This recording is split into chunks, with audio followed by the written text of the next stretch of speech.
Ride for the rights. There's a rider rolling into town, camera in his hand. Brandon Ray's just testing what this country's meant to stand. Standing on a public sidewalk, filming what he sees, asking one simple question: do you respect these liberties? Some folks get uneasy, let their tempers fly, reaching for the phone before they even ask him why. If you're out where the public gathers, don't let panic lead the way.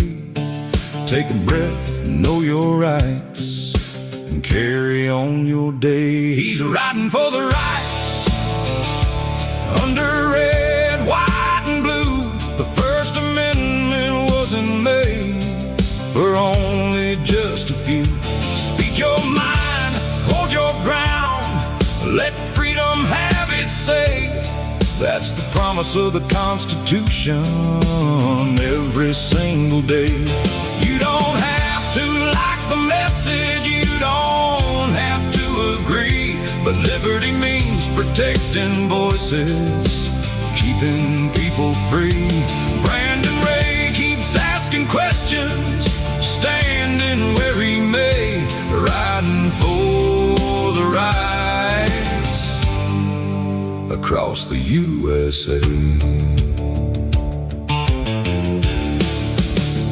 He'll speak on the hot button issues, tell you what he believes, knowing someone else can disagree and still be free to speak. That's the beauty of America. Voices side by side, different roads and different views, but freedom is the guide. No need for anger shouting, no need to make a scene. Respect goes both directions, that's what liberty can mean. The Constitution got people to express, even when opinions spark debate or cause some unrest. He's riding for the rights, under red, white, and blue. The First Amendment wasn't made for only just a few. Speak your mind, hold your ground, let freedom have its say. That's the promise of the Constitution every single day. You don't have to like the message, you don't have to agree, but liberty means protecting voices, keeping people free. Brandon Ray keeps asking questions, standing where he may, riding for the rights across the USA.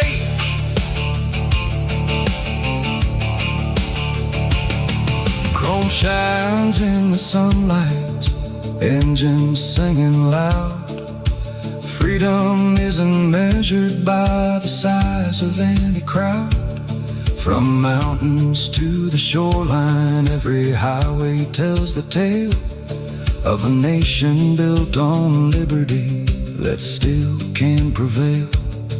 So before you judge another, hear the words they have to say.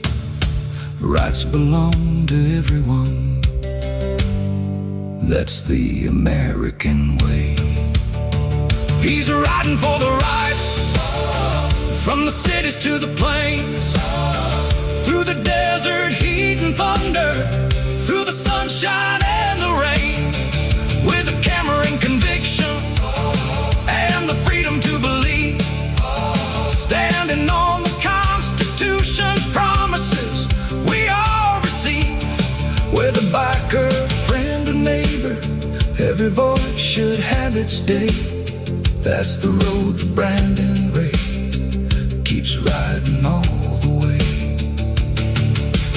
Freedom rolls forever, let that anthem proudly play across this land of liberty,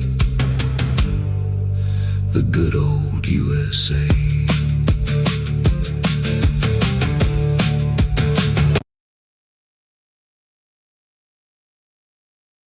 Thank you for listening. Now you know where I stand. I had a guy I know, Old Mac, make that song for me. I hope you enjoyed it. I believe in rights for everyone. I believe everyone has the right here in the United States to, the freedoms and our liberty if you're a citizen of the United States. But I thought it was a pretty good song. I like it. Had a good beat to it. Welcome in. It's Tuesday morning, guys. Don't forget, guys, we are demonetized right now. So the main goal right now is to get my watch hours back, subscribers, all that stuff that'll come. I need to get my watch hours back up to 4K. I'm about 1,400 watch hours right now in before I can reappeal for my monetization. So please go watch the other live streams and the videos.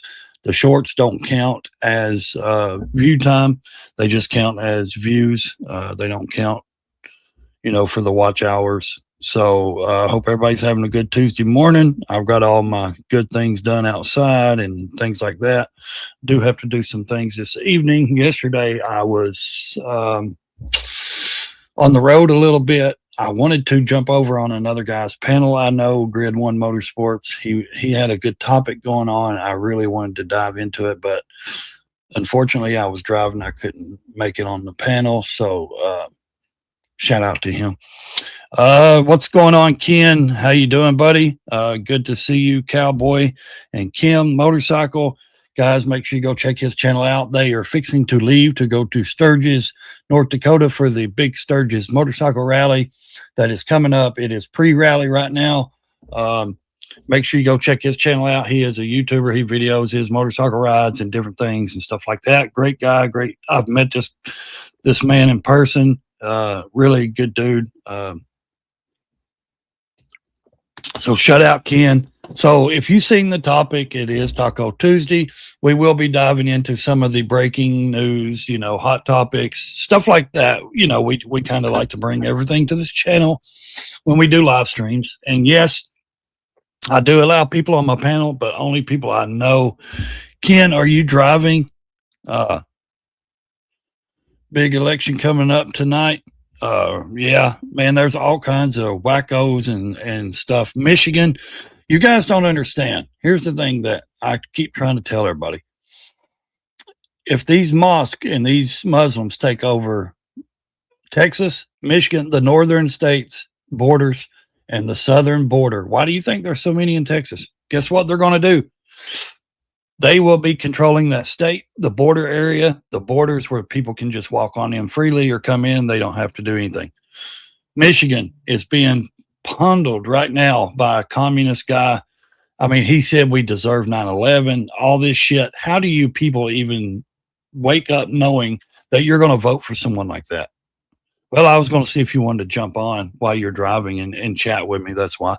I didn't know if you were, still packing for Sturgis or what you was doing. So also do not forget, since we demonetized, look at the bottom of your screen right there. You can support the channel by Cash App, Venmo, or PayPal, guys. All three of those ways help. If you need the QR code, I can put it on the screen to one of those. Just let me know. Also, like I said, I hope what's up, Tootie Bug? How are you?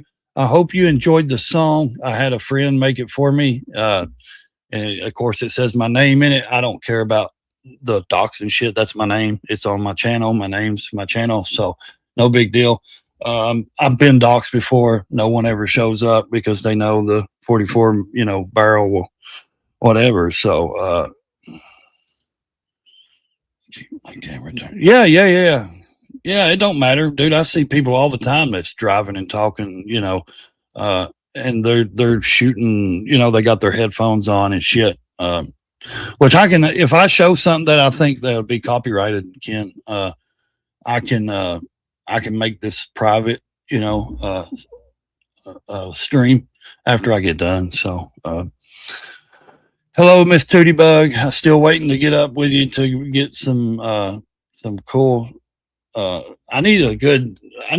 love this intro song I got, but I can't get it into the intro place. It says it's too big for the in my StreamYard. So I have to just, share a video file and play it. So I just thought I'd go live a little early this morning. I was bored. I got some things done, things like that. So here's the thing.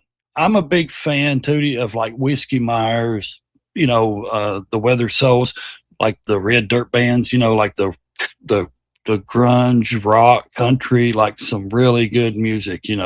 If you know who Whiskey Myers is, that kind of music, really, really big fans of them. I'm not against like a rap beat, but I'm the old school rap beat, like like I love it when you call me Big Papa, those kind of beats. I don't like I'm not into like the R&B sexy baby shit. That's for other times. I'm more into like, if I'm going to do some kind of rap beat, it needs to be a good beat that's, that's going to get the room moving. You know what I'm saying? Yeah. Gen X, right? Yeah, exactly. But here's the thing. What I really wanted to do was I wanted a song. I wanted this guy that made me this song and stuff. And shout out to Old Mac. He's got a YouTube channel. Go check him out. He's an old dude, but he knows technology. He's got systems set up, man. This guy is fucking awesome. He knows what he's doing. But when I said, hey, put a bunch of my clips together, of my old channel of me riding motorcycle and me talking like on here of some of my reviews, without the noise, mute the videos and take different clips of me doing my stuff and put them in with the song, well, this is what he did, which is fine, but see, there's no movement. It's just a picture of my live stream, my videos and live streams. There's a rider so he never did, camera in his hand. I don't know a good rap. Brandon Ray's just testing what this country's meant to stand. Hear my name, standing on a public sidewalk. So what I was wanting was a video of me with my different clips, doing like riding motorcycles or doing my politics or my life, different. It ain't playing. Some folks get uneasy. Okay. Let their temper. Did you hear that, Ken? Did you hear that song at all? Why wouldn't it? Yeah, it's music though. It's not. Yeah. Yeah, that's the thing. It's just music, and it just stays at that. That's what I'm saying. Like, I wanted video of me doing different things without the sound of me in there. He's riding for the rights under red, white, and blue. The First Amendment wasn't made for only just a few. Speak your mind, hold your ground, let freedom have its say. That's the promise of the Constitution. And this is what I'm about. Constitution. If you want to know where I stand, the message, you don't have to agree. You don't have to agree. Protecting voices. That's right. We got to protect the voices of other people. Man. Everybody's got. Keeps asking questions. So that's the thing. People don't understand. I'm big on, our freedoms. You have the right to free speech. Even if I don't like your speech, that's my doing. I don't get my feelings hurt. Trust me. These people that truly know me outside of YouTube, they know I don't give a fuck. So the thing is, people don't need to understand that if you're born in America and you're an American citizen, we have these rights. And I believe, I believe hardcore in them. If you want free speech, you're allowed to say it. Now, I'm not saying some people, you may have a consequence with free speech because you're going to hurt somebody's feelings and somebody's going to be, mad at you or whatever. It's ridiculous. Let me see if I can do this, Ken, over here and send you something. Let's see. Shit. Where am I at? Okay, messages. Did you change your okay, never mind. Here it is. Let's see. Let me hit this. Let me see if I can send you a link in Instagram. Would that work? To that as well. That might work. Okay, yeah. There's a link there. I don't like to drop it in the chat. I don't know if you have Discord, or you're not. Do you have a Discord, or are you on Discord, Ken?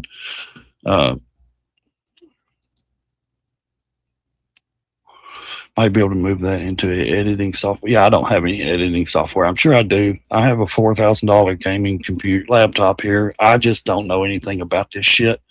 Like I do this, you know that I do live stream stuff. I don't dive into all these editors and programs. Someone was talking to me the other day, Moto, and I was like, dude, I don't have a fucking clue what's in this. I buy it. I set it up the basic. I was not raised with laptops, computers. I was not on the internet like as a child or none of that shit. So I don't know what it means when certain people say certain things. Here, go over here and do this and that. And I'm like, go where? You know, I'm more of a hands-on learner. Like if you teach me one time or show me, dude, I'm golden. Like I've got a photographic memory.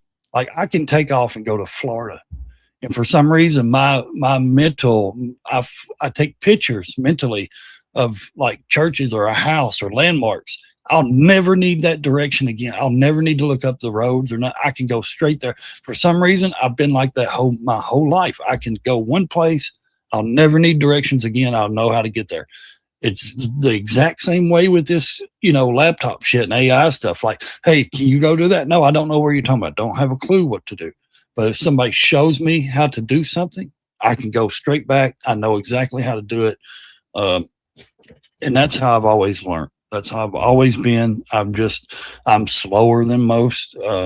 I was in special ed resource classes growing up. So the teachers back then, they didn't, you know, they just pass you just to get you out of their hair, basically. Like, seriously, they were basically told, let's get these kids out of here. You know, we don't have enough teachers to actually spend more time on all these kids and personal time to teach these kids. I mean, that's the way it was growing up back then, you know. That's the bad thing about that is a lot of us are like, do this, do that. I'm like, man, I don't have a clue what you're talking about because I was never taught. We were never taught how to do things because our teachers in school just got us out of there. You know, that's all they wanted to do was get us out of there. They never wanted to take time. And of course, you always had those one or two teachers that would take, notice to you and maybe treat you a little better than the other kids, or put a little more time into helping you or whatever, but it was very rare, so, but yeah, it's the African flooding into, oh man, that's ridiculous. I got a few things on that too to talk about. I think they said they rounded them back up. We also had the shooting in Idaho the other day or whatever, with the guy that, his fast reactions, he came back and jumped out of his car. And the reason why, he has been training for the last 5 years or so is because, if you're in a vulnerable situation, like if you're out and you're not carrying, you're in a vulnerable situation. But he is his brother's caretaker, from my understanding. And his brother's like in a wheelchair or disabled. So, he didn't want to be a weak person. Like he didn't want to be vulnerable out in public because a target basically. And that's what they do. They target people that are vulnerable and they see weak. And just like the guy that was the other day shooting, and deleted like 3 people or whatever. This is why this guy, him and his girlfriend was coming from horseback riding. That's why he had his gear with him and his weapons and stuff and guns. And I think he did the right thing. And like a lot of people said, would you have the courage to actually engage, even if you did carry and you seen a guy out there like that unloading, would you actually would most men or women, whatever, have the courage to engage in someone like that? Would you be able to step in and help out or try to stop something like that? It takes a lot. People don't understand. In that heat of that moment, you see a guy with a big ass AR or a rifle, whatever you had, going at it. Are you just going to put it in gear and try to get out of there? Or are you going to, the reflex, the moment, the rush, the adrenaline, seeing something like that? I've seen shit like that. So the thing is, are you going to react? How would you react? Are you going to be that kind of person that gets out and jumps in with, yeah, exactly. I would too, cowboy. Seriously, like, I know a lot of people say that shit, but, there's like 70% of people in America. Yeah, I would, and then there's that few percent that actually would. And then you got that percent that's sitting there just waiting for something like that to pop off, because they're like, we're quiet, we're just waiting for this shit to pop off so we can get involved, and it's the ones that want to be left alone, like me. I want to live my life privately, peacefully with, my family. I don't want to be bothered. And that's what I was telling the guy yesterday. I was like, I quit taking my kids to places where I couldn't carry, like to the malls and places like that, which my kids now are grown, So, but the thing is, I don't go, if I can't take, if I can't carry, I don't need to be there. If I can't protect my family, because that's my right, quit. Damn kittens are out everywhere. If I can't protect my family, why even be in a place like that? And that's the truth. Like, seriously. And this guy, and truthfully, you would have thought that they would have arrested him for getting out and doing what he did. I really thought they would. I really did. The way our economy's going, the way our government, everything is right now, the way everything is, I really thought that he would be in jail. But, they praised him for being a hero. Because I'm going to tell you right now, just him doing that and discouraging the guy and making the guy get away and leave, kind of basically, I think he saved a lot of lives, because that guy was there to unalive more people. And he probably would have unalived at least 50 people or 50 people before the cops even showed up. Luckily, there was an off-duty state trooper or a cop or something like that. I don't know. I don't want to be wrong on that. I have heard different things, but I do know that, in my opinion, he prevented a lot of stuff from a lot of other people from being, unalive. So, and that's just my opinion, because I think he dissuaded the guy to keep an eye on, when you got, bullets come, which he did have a compressor on his piece. So let's see if we can,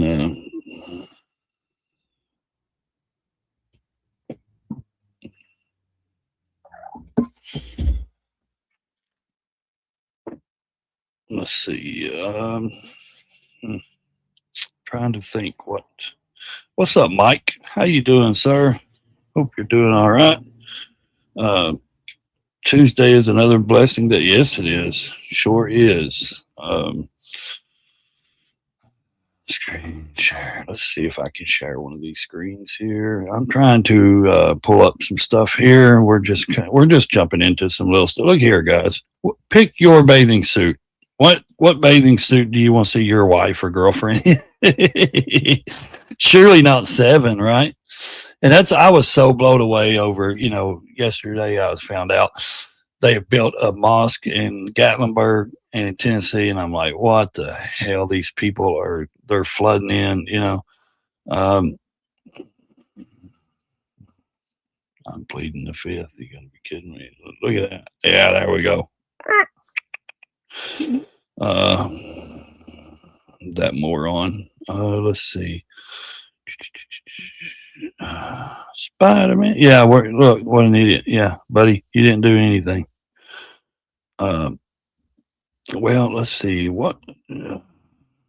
Don't care for that dude either. Don't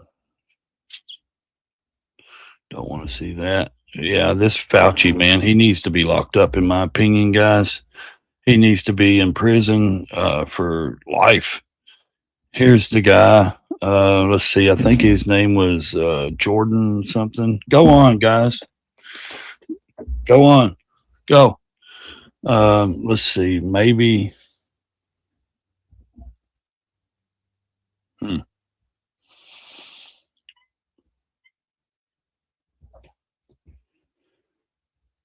Let's see. Snap screen.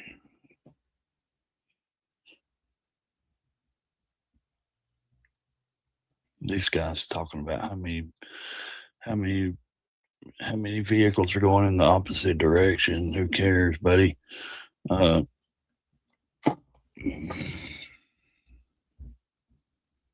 is it still showing the same shit? Reload, people. Okay, let's see here. Yeah, there's no proof of this guy even alive right now. This guy, he's not being seen. They put a little picture out saying he's okay. Mitch McConnell. I can't find him anywhere, and there's no, yeah, we got some crazy elections going on. I don't have the volume on it, guys. That's why we're not hearing it. Anybody that's here illegally, they need to be walked right back out of our country immediately. I'm all for supporting and funding ICE. I support law enforcement. President Trump has done a great job protecting our borders. These people come in, they take our jobs, they run up the cost of health care because they're receiving free health care.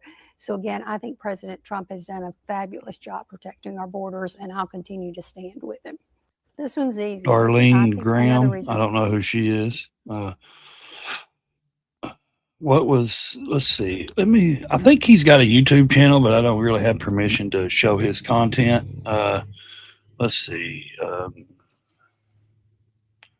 Marjorie Taylor Greene did get married in Vegas. Also, she got arrested while she was there. That's funny. Let's see what the hell's talking about. No, his name is Jordan something. Let's see.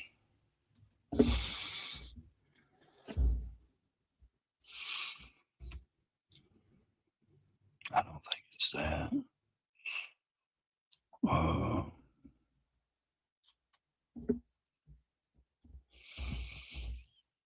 Let's see. Let's look up.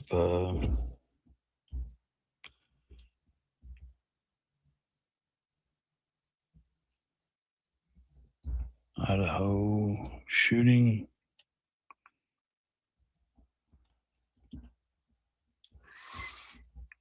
Let's see. Right here. Yeah, this guy right here. So are you guys still with me? Sorry about that, man. Don't forget, yes, all donos go through Cash App, Venmo, or PayPal. If you need the QR code, I can put it on the screen. Make sure you support. Hello, Miss Donna in Austin. How are you? Is that who they want to replace Lindsey Graham? I think so. I know they gave it to his sister or something like that. Mike, I hope you're doing good. I wished I was with you, buddy. Brandon the Brave. Truthfully, where you're going, Singapore or wherever you said, man, that's such a beautiful country. I talked to my buddy the other day, and he was telling me some more stuff about it. I'm like, man, that place it's amazing.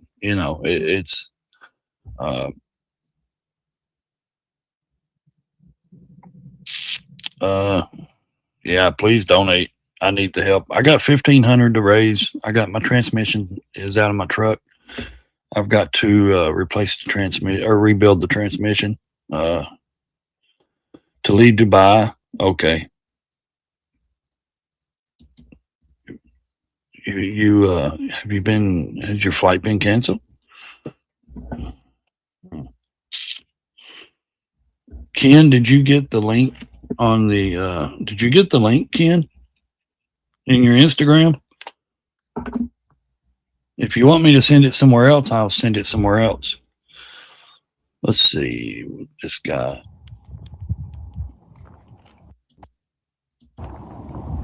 This is him training on the left. This is the actual doing. The other day, yes. I can't blame the man. You know, I mean, this is a guy that felt like he just got involved. Let's see, you know, like 5 years ago he started training. Why? Like I said, he's his brother's caretaker. His brother's disabled in a wheelchair, I think paralyzed or like, you know, really bad. And he found with all these things going on, shootings and stuff going on, like he had to feel protected. Like he felt like he was a easy target, what I should say. So what did he do? He started training and getting himself familiar with this stuff. Why? For situations like this, because guess what? This could have been him and his brother sitting in line and could have been taken out. But luckily, he jumped into action and did what I would hope someone else would do to prevent a lot more, you know, unalivance, to prevent this guy from doing anything else. So from my understanding, there was 3 people that got killed. One guy was a worker. If I get this right, please let me get this right. Okay. One guy worked with like in a recovery place or something like that. He helped addicts recovering and stuff like that. I'm going to look more into it. I need to I mean, I really thought right here he was going to get hit right there. I really thought he got hit right there when I first seen it. I hope you guys can hear me okay and everything. I hope my mic volume, everything's good. Yeah, make sure you subscribe to the channel, guys, when you come in, or hit the like button. I think the guy did run and deleted himself like a coward. I think he took himself out, maybe, if my understanding's right. I've heard 2 or 3 different stories. You know, say that cop told him, stay there. Now, after they showed up, you know what I mean? After they finally showed up, he's like, I'm the guy that, you know, jumped in or whatever he said. I'd like to know what he really said. You know, I'd like to know what he said. And see, I can't play that content because I don't know. I don't do surprise. State trooper and this man, 35-year-old. Right here, let's see. But investigators say 2 men, and See, there's his brother. This is his family. His brother that's disabled, that he is the caretaker for. That's a real man. Stand up not only to take care of your brother, but, you know, to train and to, you know, go to this extent to protect your disabled. And this is the way every man should be. Someone was talking about the other day, we were talking about on grids.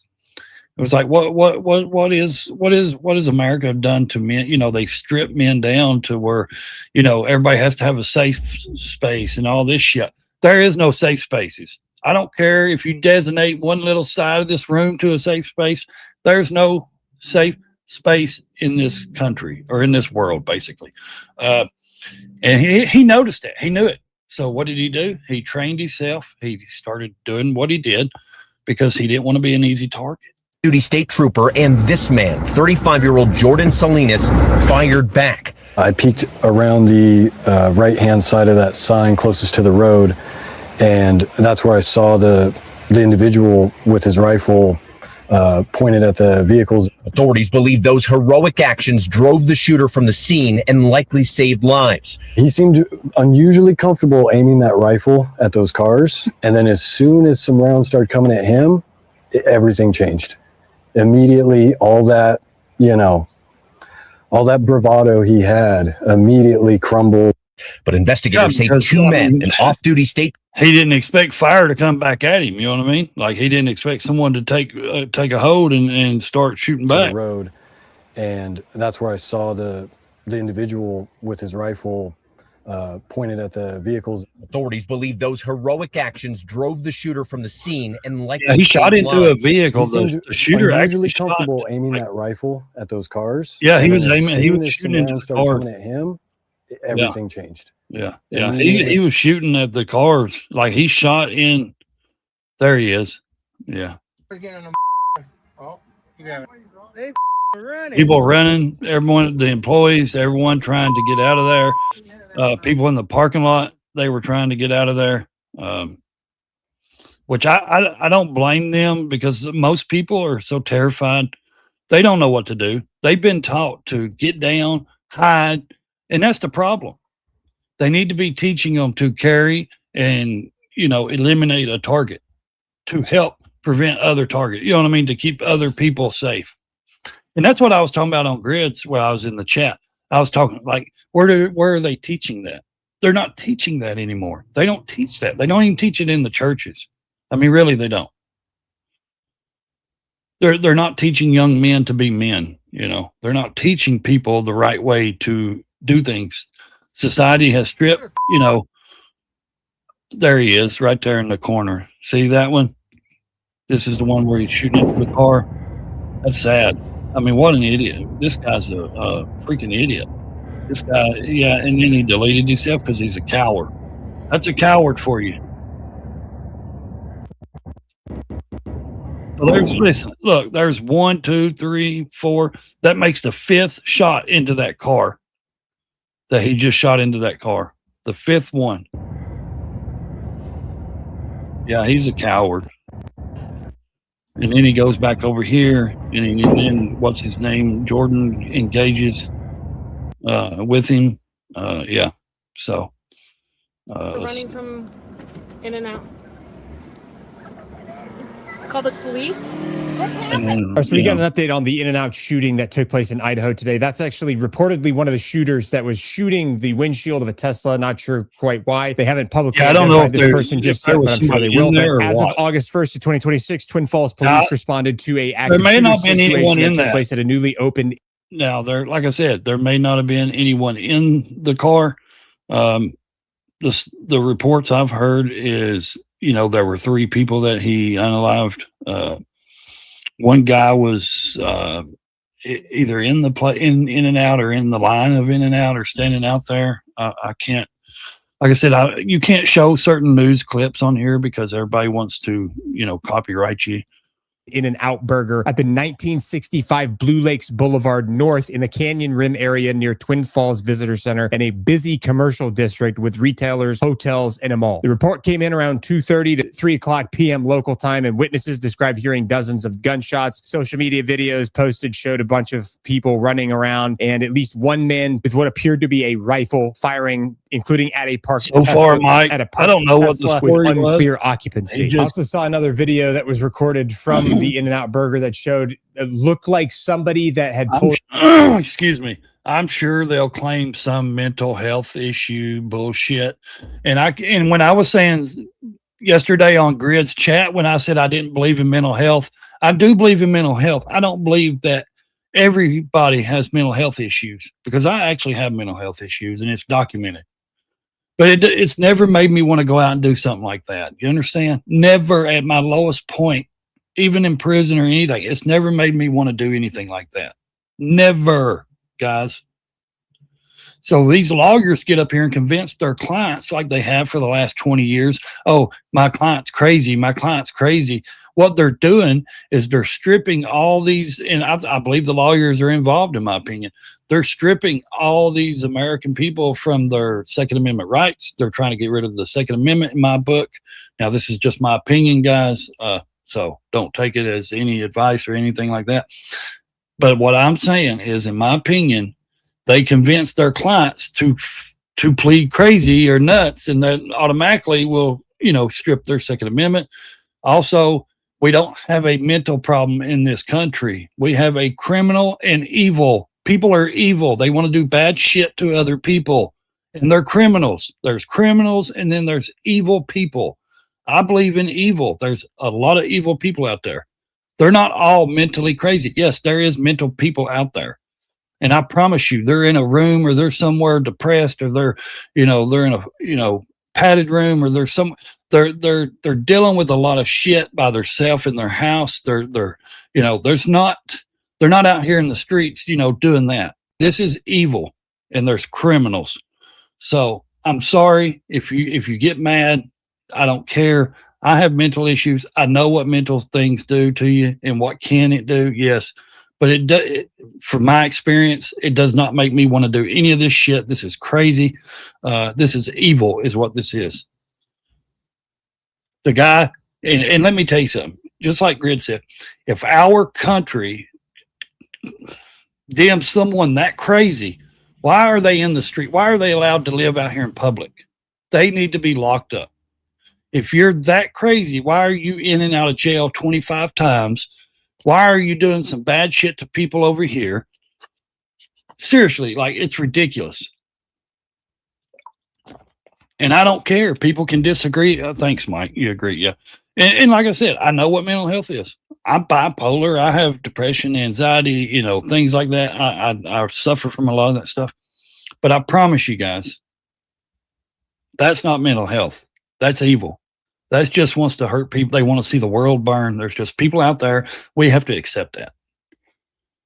So, and trust me, if they would have took this, if they would take your Second Amendment rights, or if we didn't have any, this Jordan guy would never have got out, could have never got out and done what he did and prevented a lot more from being unalive. Now, I'm telling you right now, if he wouldn't engaged in that, guys, he probably would have offed like 20 to 50 people before the police took him out, or he took himself out. I guarantee you. Do you guys know what an In-N-Out is? You guys know it's a fast food. Okay, so you sit in the line, and they just had built that recently. It just opened. People are cram packed. Do you think people got ways to drive out of there and get out of the way? No, those people are sitting ducks.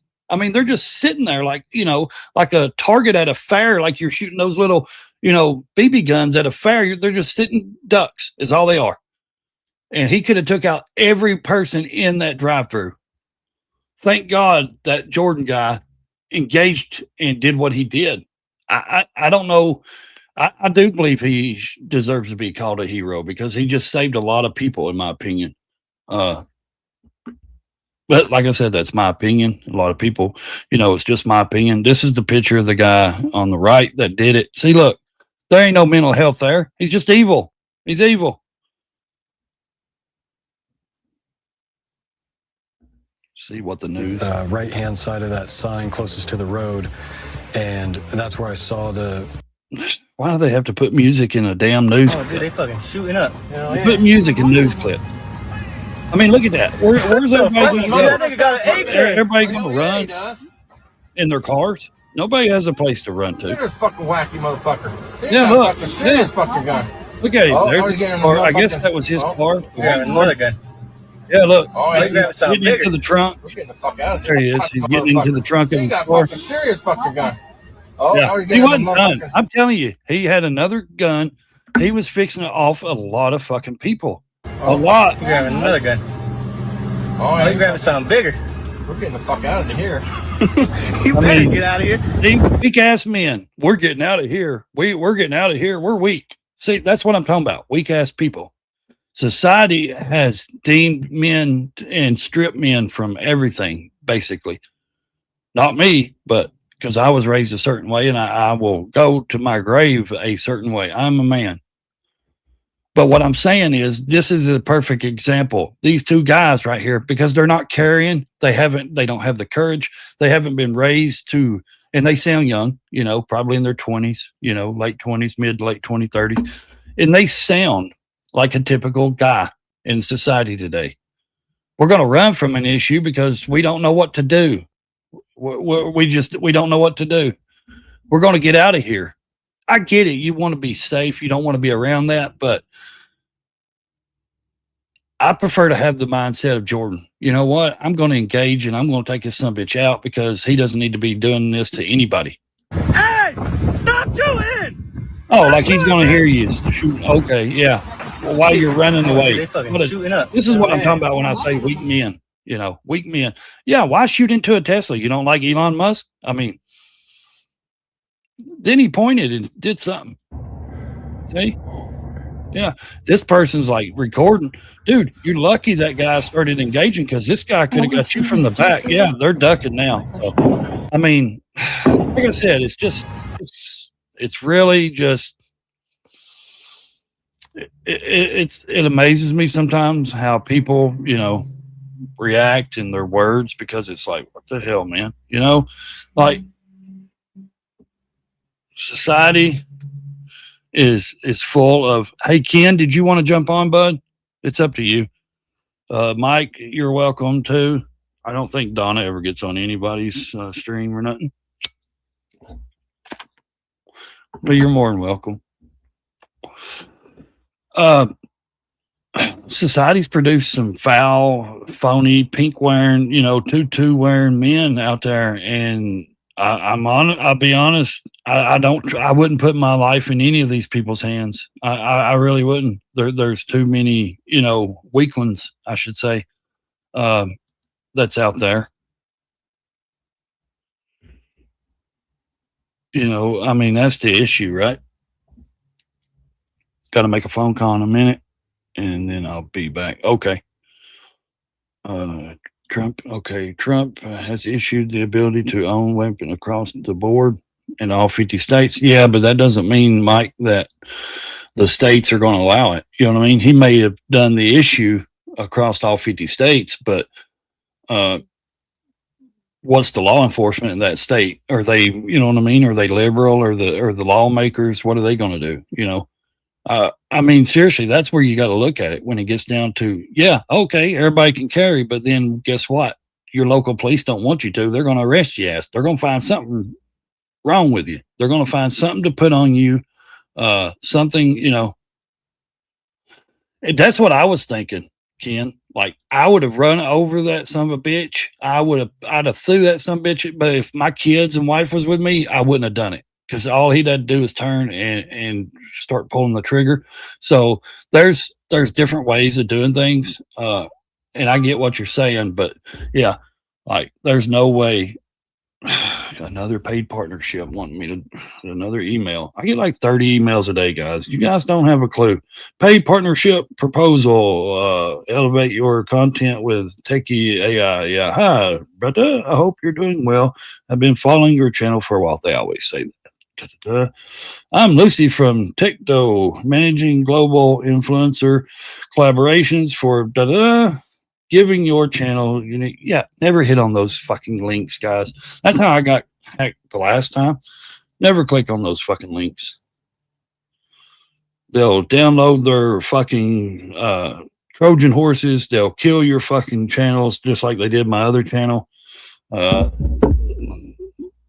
tell them, look, if you're true and you truly want to collaborate, you want to sponsor my channel, which I don't really take a lot of sponsors. If you want to send me something to review, send it to me. Send me a message. Don't send me any links. I don't click on links anymore. I don't need to see the product or none of that. If you have a product, you have an electric bike, electric motorcycle. If you have, DJI, if you have, I've had DJI wanting to partner program with me on my last channel. But they wanted me to do a partner program. No, I don't. I told them, no, thanks. If you want to send me the camera to use, and I will use it and show you and advertise it and use it on my channel, I'll do that. Fine. I've had boot companies send me boots. You send me an email, a real email, and say, hey, we're from such and such, da-da-da. I want to send you this. Where can I send it to? That's what I'm talking about. Don't send me something with a bunch of links and say, here, click on. I don't do that. I don't click on links. I'm not falling for that shit anymore. That's how I got a $5,000 laptop, froze up and Trojan horsed and hacked from a dude from Bangladesh. That's how I lost 2 other channels, monetized channel, all that stuff. I don't do that anymore. I don't click your links. So if you're a company out there and you're listening to me and you want to team up with me, don't send me no links. Send me an email. Talk to me. You can send me your product. I'll review it. I'll use it. If it's a camera, whatever, 360, whatever you want to send, we'll talk about it if it goes towards my channel and what I like to do. Now, if you're going to send me a potato peeler, I have no use for it. You know what I mean? So don't be doing that.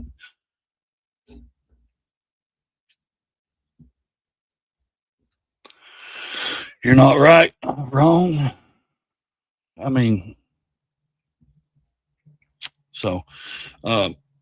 like I said, it's amazing how some of these people are just, dumbfounded. Okay, yes, went off in the Oval Office or something, taking questions. We're going to look at that and see what he says. Let's see. Have you spoken to Jeanine Pirro about her decision to drop No, Janine Pirro made a mistake. There was vandalism. I just told you we did, I think, 78. One of the things was the reflecting pool. Hasn't worked since 1922 because it always leaked. It always leaked from 1922. You know, it's the largest, longest pool ever, all that. The concept is beautiful, but it always leaked because of the size, because of maintenance, whatever. But it was built in 1922. And from the day it was built, it leaked. Biden spent $58 million. Barack Hussein Obama spent much more than that. He said, I have an idea. Let's take the water from the Potomac. So they took the water from the Potomac and it was putrid. It was putrid. It was a disaster. Biden was a disaster. I said, I'm going to get that fixed, along with Doug Burgum and Department of Interior.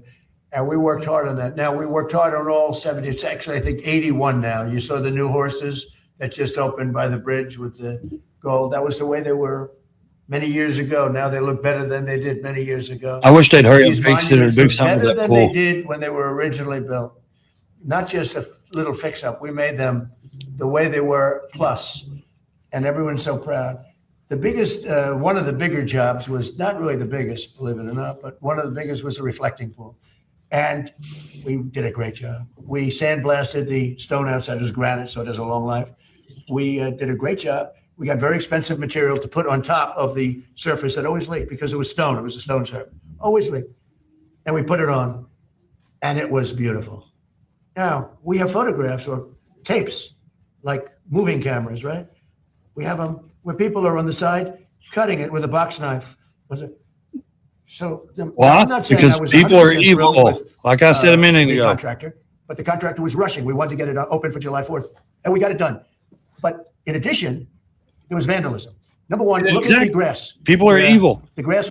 Like I said a minute ago, people just want to see destruction. They just want to see this world burn. They're not mentally crazy. They're just criminals. That's it. is, all knocked out with a very, very powerful ingredient that we know very well what it is. I'm not going to say the name because people get ideas. But Yeah. and they put a terrible phrase, I won't say that either, but a terrible phrase on a massive piece of grass that we had just replaced. Kill the grass. We had to replace the grass. A lot of grass. In addition, they took knives or cutters and they cut the material. And they put their hands and they pulled it. And there was also some maintenance things that we would have routinely fixed. But we had that up and it was perfect. And then you had the bubblers, which get rid of the, what forms in the water. And that works great, but they turned it off because of the fight, because it competed a little bit of noise during the fight. They turned it off and it grows very rapidly in the water, but that actually works very well. And that's all. So now we're just about set to reopen it. And we had to replace cut areas where they cut tape. And Jesse Waters, that's out there that I posted on Truth, where you have people leaning over the side, the weakest part because of the fight. And the Okay, softest what part, about these Judge guys Janine? knew what they were doing. When Janine looked at it, it was the day after the 4th of July with the largest fireworks display in the world. And the stuff was laying all over the pool, the fireworks, because they use the pool as one of the, and it was all over the pool. It was the Yeah, day because after, once it was the very shortly firework, thereafter. boom, all that But shit that was comes working back down. beautifully. And it was vandalized. And if you look at the tape, now the tape isn't a great tape in the sense that it's a little hard to say who it exactly was, but it was people cutting this very expensive material, waterproofing material. Anyway, it looked beautiful. And then they cut it and they vandalized. And we weren't necessarily thrilled with the contractor, but they did a job and they were Well, fixing that's any because you problems. rushed them. But friendly to Janine. And frankly, I think she That's because you rushed them. You wanted it done before a certain time. way because the judge was extremely unfriendly to Janine. And frankly, I think she choked because the judge was really vicious. Instead of going after the people that did it, the judge went after her and went after her department. And I guess she choked. I don't know what the hell happened. Are you reconsidering her role? I don't know what you're fake news. Don't ever talk again. This is why I say Trump's the best. He's the biggest troll in the world. You're fake news. Don't ever speak again. They'll replace that dude before long. They'll have another reporter in there. And this is why I say I like the way I know Trump's up front. He's been telling us who he is from the beginning, guys. You want to deal with a dirty politician like Obama or somebody that, unalive people in Libya and people, American people and people from, or leave our people over there, or someone that's doing dirty handshake deals behind doors. I'm not saying he's clean as a whistle, but I'm saying he's up front. He will speak his mind. He's very bluntly, and that's the way I am. I've always been that way my whole life. We know who Trump is. I don't know who these other people are. They're dirty. You really, and guess what? The polls, what polls? Who are you asking? 10 people? Where does these polls just magically? No, they say polls because they want to create panic and hysteria and all this shit in the American people. So they say, oh, Kamala Harris is leading in the poll for 2028 for the Democrat Party. So they want to get these people started. It's all fake, guys. It's all fucking fake. Don't y'all know that? Like, who's doing the polls? What are you calling 1,000 people randomly? Who do you want to vote for? Who do you think's got it? You know, they're bullshit. But at least I know Trump tells us who he is and what he's doing. You're fake. It's one of the worst in the business. Listen. Nobody watches you. But something happened. Nobody there was vandalism there. And there was some things from the contractor which we would fix. Almost complete. Yeah, in come on. 1922. They never solved the leak problem because it was Okay. material. I want to know. So Janine choked. Judge Janine. When it was completed, So she it was choked on perfect. something. But then So, somebody yeah. went in and cut. And they almost got him. Ain't this crazy in the About UK? this group, Nick watch. Shirley is running for his life. Once again, not a single woman inside. This is Just all crazy. this Have group y'all of seen men right this? here, all being escorted down the mountain Like, from the Spanish military. this is coming to America. It's already here. I mean, they tried to take him and this other guy out. Explain that. The point about Islam, women stay at home. Like they Islam chased him says. with knives and This stuff is down the conquest. road, This is not screaming looking they for were better going to life. do it. It's clear they got a goal. Yeah, and it's like if you had no job, no money inside of your country, why would you leave your wife there? And it's very interesting to think that all these men, they're all 21. This to is 28 years old, Spain, they're I all guess, coming here. where they, literally I think they rounded truckloads most of them men back just got up. dropped off at the border. Yeah. The Moroccan government let them through, and then the Spain government Moroccan literally opened up the gate for Government, them. yeah, let them through, open up the gate.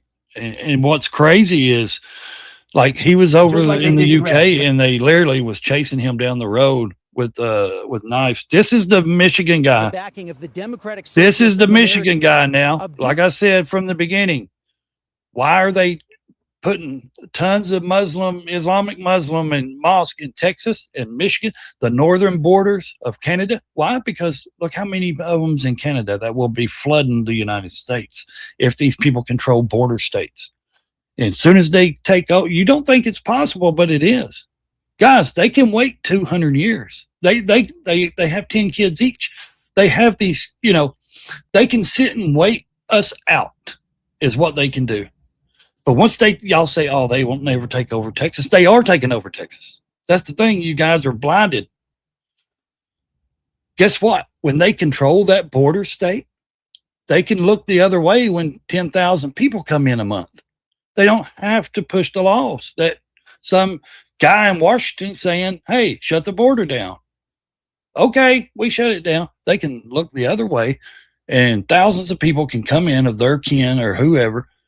You guys don't get it. It's coming from it within. Now, I don't believe America can ever be attacked by another country because I've seen a video in a scale. Someone broke it down and all our defense around in the waters and other countries and everything and our land mass and all that and the American people. But I do believe we can be took out within by our own people within. And that's what's happening, in my opinion. And just like this guy right here, Bernie Sanders has backed him. AOC's backed him. All these people, he says AOC should run for president. He's the one that said we deserved 9/11. All this shit. Now, this is the guy in Michigan. Anyone in Michigan, you vote for this guy, you're gonna get you make your bed lie in it. You get what you get what you deserve, in my opinion. Because don't tell me, oh, I couldn't go vote, because these motherfuckers every election season, they will come and take you to vote and take you home. They'll pick you up. If you tell them you ain't got transportation, these people will take you to vote. There's no excuse for not to vote unless you're either a felon or you can't vote, or you ain't registered, or you can't vote. I promise you, if they need your vote, they will pick you up and take you home. But if you guys put someone like this in, like New York did Madani, I mean, here's the thing. You pay, you play, El Sayed is the progressive who has the backing of This the is Democratic the Socialists truth. of America. He wants to abolish ICE, cut off U.S. aid to Israel, and has made Medicaid. And look for all who's standing one of right the next to him. This guy right here on the right in the blue shirt. He is a social media, I don't even want to say influencer, but he's for the left. He's a veteran, and he's a whack job. He goes to he's paid to go to all these protests. He does all these protests for the left, blah, blah, blah. They call him something, ginger beard or ginger guy or something on TikTok or something. He's a massive idiot. This is the people that these white liberals will be the downfall of this country. Even with the men. Why? Because these women and the men have stripped these men. They've stripped them. They're no longer men. They're weak. They need inclusion. They need to have everybody included. They need all this shit. You think you're going to be safe when they take over this country? You think you're going to get to live in your gated neighborhoods? No, they're going to put you out on the street too. And that's the problem with rich people like these politicians. They think they're safe because they think that, oh, we're on their side. No, once they take over fully, you're out in the road. They're going to live in your house, your neighborhood. You're going to have nothing. Signature issues. El Sayed made his closing pitch to voters last night here in Detroit. I believe in the opportunity we have in front of us to correct both the moral failures of the past and the moral failures of our present. What's sad is Bernie Sanders never could do it. So guess what? After years and years, he's finally backing and putting people in there that can do what he's always wanted to do in this country. Free healthcare, communism, socialism. He don't care. Look how old he is. He don't give a shit. His goal, he's accomplishing his goal. He always wanted to go in there and do this stuff, and they never would let him do it, and he never could be president, blah, blah, blah, whatever. He is backing people and putting people up there that's going to take his agenda on to the next level. You better, I'm telling you right now, you think I'm joking? El Sayed has been leading in most of the polls, and Republicans would. Of course he has. But people, they say free shit, and everybody says, "Here, I'll vote for you. I'll vote for you." Man, have y'all not learned? There's nothing free in this world. There's nothing free. You walk to your mailbox and you're paying land taxes or breathing the air or the water. There's nothing free. He would give the GOP nominee, Mike Rogers, the best shot at picking up this seat. And that's something Congresswoman Haley Stevens has hammered on throughout her campaign, that she has consistently beat Republicans and gives Democrats the best shot at keeping Michigan blue. He had his podcast. He was selling junk healthcare, talking about getting money out of politics and getting money into people's information pocketbooks. that Spain was able to deport the camp? majority. Yeah. President Trump weighing in on Guys, this don't forget key Cash race Out, of the Venmo, or whole election. PayPal. You have a communist versus a Yeah, we do socialist. need to That's take the way control. I look at it. You have a communist It's crazy. versus a socialist. It looks I was like like, the wow, communist he's- is leading. Yeah, The I DOJ mean, is hoping to make a splash in a couple of here other and then races this lady, as what's well. her In Bush? Missouri, former Yeah, squad member she's Cori back Bush is trying to. to win back her seat Yeah, in a she's trying to rematch win back her against seat. Congressman Wesley Bell, who beat her Yeah. 2 years ago. And here in Michigan's And 13th she district, needs you to have go. a She former doesn't need to be in DSA there because she member, was. Shreet Remember, she was part of the squad of those 6. You know, with AOC and Ilhan Omar and all those. Like they're going to get in there, guys. They're either through her or someone else like her or something else. Are trying to hold off the DSA's new candidate of choice in State Rep Donovan McKinney. You may remember Vanadar left the DSA after the group chose not to condemn Hamas's October 7th attack on Israel. So a lot Yeah, of they big won't condemn questions it. We will get some They insight don't. into today about where voters stand, especially here in the Midwest when it comes to. Well, we know. these Well, we'll see. progressive, We'll see even where they stand socialist soon enough. ideas. So here's the thing. Can't that play many of these music. candidates are pushing out That's the across the thing country. people don't get. The music thing is just not. It's not. This is where. Look here. This is where every 18-year-old, in my opinion, needs to go as soon as they turn 18. At least 2 years in the service, and I think they need to get the feel and love for this country. You know, I know a lot of people don't agree with me, but I believe it that, you know, if we had mandatory service, people would understand this country more, and maybe they would love this country enough. They wouldn't be, you know, woke liberals, and they wouldn't be against so much shit and tearing this country down. I mean, seriously, if you don't like our flag, you don't like our country, leave, please leave. It's not hard to leave. Get your ass. I mean, most of us would buy a plane ticket for you. Mike, you want to jump on and talk about Spain or anything? You're more than welcome. It's up to you. Like I said, I just think that some people don't understand that. You're always welcome on my panel, by the way. Yes. I mean, dude, here's something I want to show you something. Let me show you something. I know exactly. Yeah. They don't because they know the country's great. Somebody reminds me of this guy right here. I think it's funny. I'm done. I'm done. I'm done. I'm done with you. I'm done with you and your mother and your sister. I'm just done with all of I'm done. Oh, shit. It's so funny. Retired, whatever. Yeah, I don't know, man. I guess whenever it's done. I think that,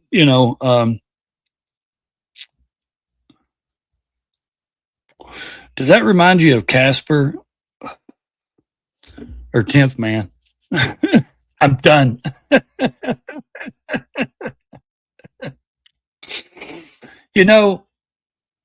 The way I look at it, if these people are so evil and they're always a threat, why not just take them out? Why not take the whole people out? Seriously, like, I know that's hard to say, but if they're such a threat that our government tells us they're a threat to their neighbors, to everybody in the world, why are they here? Honestly, like, why are they still in existence? Why not take them back to the Stone Age? Then they'll never be a threat again. Once you get rid of somebody for good, they don't come around no more. It's like, feeding the neighborhood dog that runs by your house every day. Guess what? You feed him, he's going to come back. If you don't feed him, he ain't going to come back. You run him off, get rid of him, he's not coming back. That's the problem.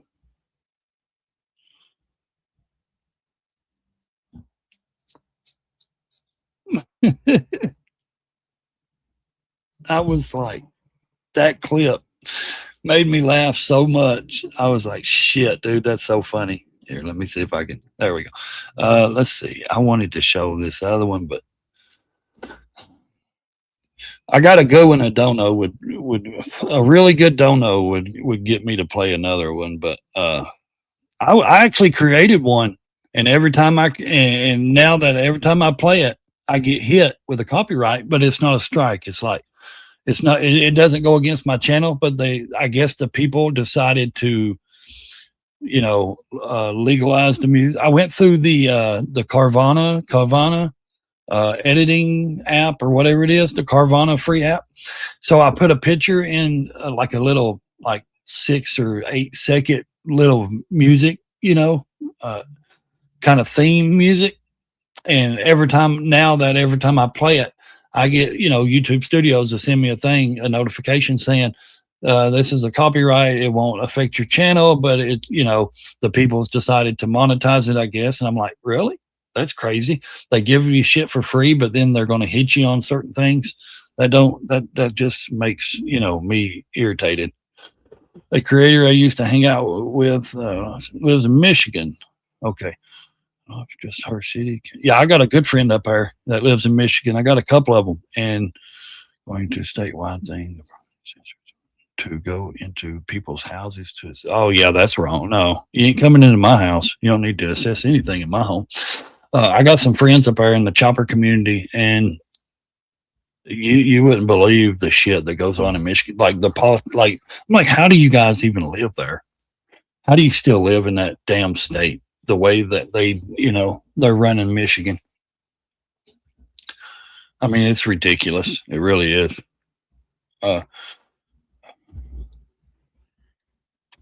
So I don't know. I think that this country is really hit. We're really getting a hard hit, and people don't understand that once special. Okay, I don't care for that lady either. Okay, let's see. I was trying to find Here's what it was. The Michigan, yeah. Okay, let's see. Let me pull that back up. Is it there? Okay, it's there. Okay. Take a look at some history, shall we? Presidential race. Excuse me a moment here. This is Michigan So this is matchup. Donald Trump winning 2 years ago and winning in Michigan too. Out of 3 different races he had, and won Michigan twice. All right, How do you have that big of a conservative base or MAGA base or whatever, but then you got these commie ass Democrats that's winning in certain areas, that's winning in these areas, even though there's only like 5 or 6 little blue areas. That doesn't make no, which I get they can't vote in certain areas. They can only vote in certain districts and stuff, but I know how that works. But what's crazy, this is how they do it. They get most of the Democrats live in big cities, in the cities anyway. So 2016 and one in 2024. It's close, but about 80,000 votes over Kamala Harris. Where do you look tonight now as these primary votes come in? You got to start down here with Detroit. This is Wayne County. That's where Dearborn, blue, Michigan of course, is. blue. Highest Arab American population. Arab in American, the Arab American community. So what's the difference between Indians and Arabs? Indians are responsible for 7/11. Arabs are responsible for 9/11. So that's the difference. America, more than a third of the population in Wayne County is African American. The Democrat, the so-called moderate Haley Stevens, needs African Americans to vote for her. So yeah, because the Arabs are not going to vote for her because they had, like he just said, they have their own fucking community, and just like they're doing in every state, they're taking up places in every state. And guess what? They're going to put in that commie dude. Here in Wayne, out west around Grand Rapids. Anyone that stands up and says we deserved 9/11, they're going to vote them fuckers in. All those Arabs are going to vote for them. We continue to see, like Kent County, get more Democratic over the years, and she's hoping to do really well out here, and we'll see whether or not that's the case. He, meanwhile, down here, this is Washtenaw County. And the reason I point this out is that when Bernie Sanders was running in Michigan, he was cleaning up in Washtenaw County, and you ask yourself why. You know, Washtenaw, because they're commies. In Michigan is Ann Arbor. Is also got Ypsilanti, Michigan, which is Eastern Michigan University. School's not out right now, but young people have voted for socialists in the past. So I would just point out those 3 areas right here. If you want to look at history a moment, let me come out here and find this for you, LJ. This is Alyssa Slotkin, the Democrat, running against Mike Rogers 2 years ago. Yeah, and he lost. By 19,000 votes. That's 0.3 percentage points. I would make the case, regardless of whoever wins tonight, whether it's Stevens or Abdul El-Sayef, it's going to be a really close race. Yeah, in November. And ultimately, that goes to the control of power in the Senate. All right, remember what Democrats need to do. They need to flip 4 different seats that are currently held by Republicans. Not easy to do. Rogers had been on TV for a week saying that if Sayef wins tonight, he stands a really good chance of beating him come November, which would then pick up for Republicans. Or let's hope that Rogers wins, but is he saying that Pete will beat him? Question. So when it comes to the math in Michigan, is that what he's saying? For the Democrats, if they want control of the Senate, they have to hold Michigan. Then they got to go out and find 4 of their seats that they can flip. And I'm telling you, it's not easy. In addition to all this, I call it DSA day a little bit, right? Because you have 2 other congressional races in Michigan today where the DSA candidate, Democratic Socialists of America, by the way, Sayef is not part of that. He's not endorsed. He left. It used to be a part. Sorry, he's endorsed by them, but he doesn't pay the dues. He's a progressive member of the Democratic Party, but not officially DSA. But you've got a member of Congress in Wayne County who's got a really good chance of going to Washington in Detroit, Michigan. And then you've got another race in Michigan. It's Congressional District 7, where you got 3 candidates. Both of them are considered Democratic moderates by today's definition. They could split the vote, which enables the DSA candidate to come right in between there, all right? So between the Senate race and 2 congressional races in Michigan and another congressional race in St. Louis that you were talking about. Yeah, St. Louis is getting there too. Mary Bush is trying to win back her seat. She's unapologetic. Yep, she is. St. Louis. DSA. So we're going to see throughout the night whether she's another unapologetic. She don't give, she's crazy, man. More numbers than that black lady Bush, she's out there, man. Like if she gets her seat back, we already know what she's about. She's extreme too, man. These people are are really, I mean, you guys don't think it's possible, but it is. I mean, it really is. And that's why he got through it, because he fraudulently got his way through. Chris, you don't hear what the I thought we're not election deniers. Wisconsin election. So the Wisconsin election board, you don't believe them? Yeah, I haven't seen any federal cases against Elon Musk for election rigging. Oh, so if it's not a Yeah, how did he? This is their story. This is what's coming out. You want to know why? Because they don't have the money. The Democrat Party is broke. The DNC, their funds is completely broke. Why? Because the Somalians in Minnesota, all that money and funds they were stealing and all this shit, it's all connected, guys. Have y'all not understood, put none of this together? If you go look, they're completely broke. It takes money to win elections. How are they going to win elections without money? Oh, this is their excuse. This right here, Trump, Elon, they rigged the election. Oh, the election, they're going to turn the tables because they're good at that. Democrats are good at doing this shit. They fight hard. They really do. And people, I don't know why the Republicans sit back and let them do it. They really do. They get away with so much shit. They're going to sit and say that this was it was all rigged in November. The election was rigged, blah, blah, blah. Because if you go look it up, they're completely broke. I mean, that bitch spent $1.5 billion and still went $20 million in debt. Guess who had to pay for that? We did. I'm guarantee you the taxpayers had to pay for it. And I'm telling you right now, they're already making the cases right now in other states that Elon Musk and Trump, all these people rigged the election so they can have the excuse to fall back on come November because they're broke. It takes money. Yes, they got millionaires that's there. The people that has funded them are not funding them. They're not really funding them like they want them to.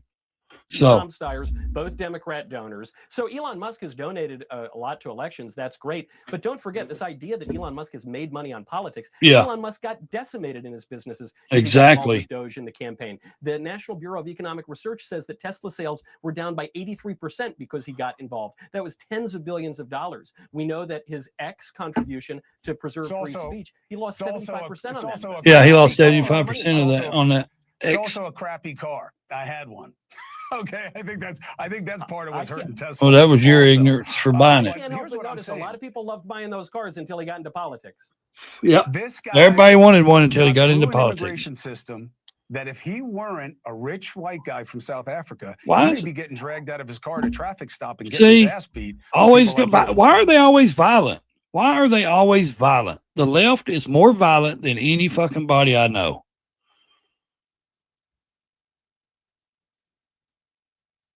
They're so violent. They're so violent. They're violent. The left is more violent than. Report President Trump hitting pause on strikes against Iran for the 5th time since April. Diplomacy is getting another chance as negotiators. I'm telling you, man, these people are disgusting. This man here he deserves more than prison, in my opinion. Anthony Fauci deserves to really be put. What's up, Exile? How you doing, buddy? Sorry, guys, I forgot my camera was off. My little buddy was aggravating me here. You're getting fat, big boy, little boy. He was aggravating me, so I had to pick him up. His name is Ozzy, after Ozzy Osbourne. See, my daughter wanted him named Ozzy because she's a rocker through and through. Say hi to the camera. Say hi. Say hi. Say hi. This is my buddy. Say, we're buddies, ain't we? Yeah. Yeah, we're good boy. This is their room, basically.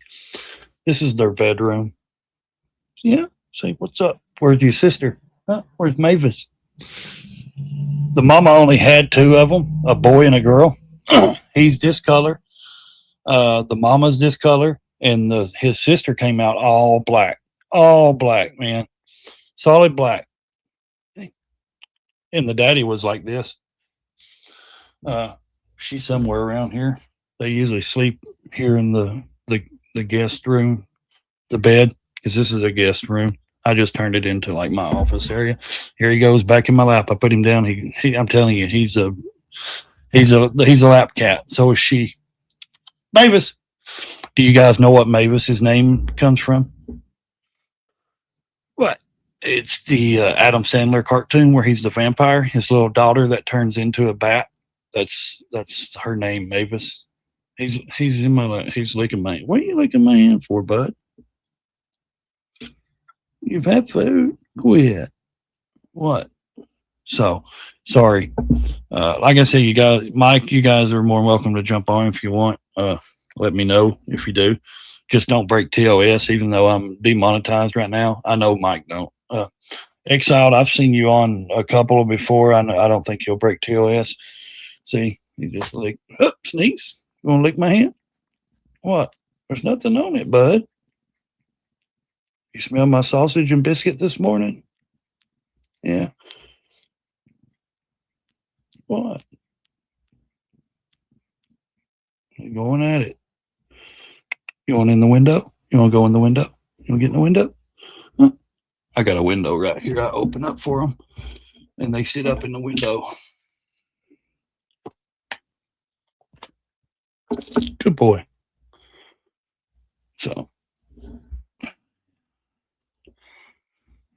what is it, bud? What are you licking me for? Quit. What?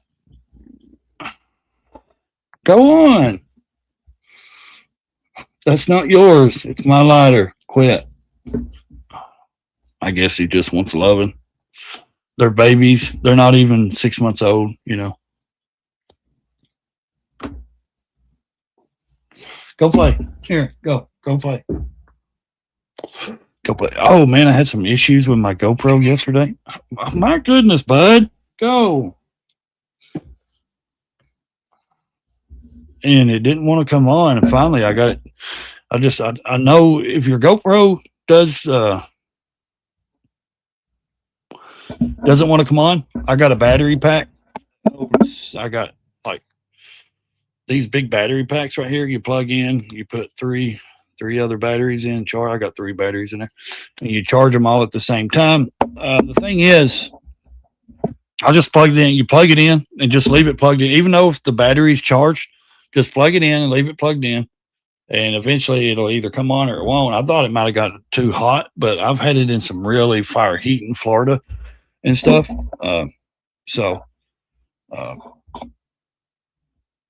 So even if it feels like it doesn't come on for a while, just leave it plugged in, leave the battery in it, plug it in. Let's see here. Would you stop aggravating this little shits?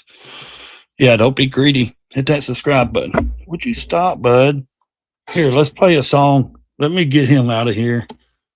Let's play a song. Standing where he may, riding for the rights.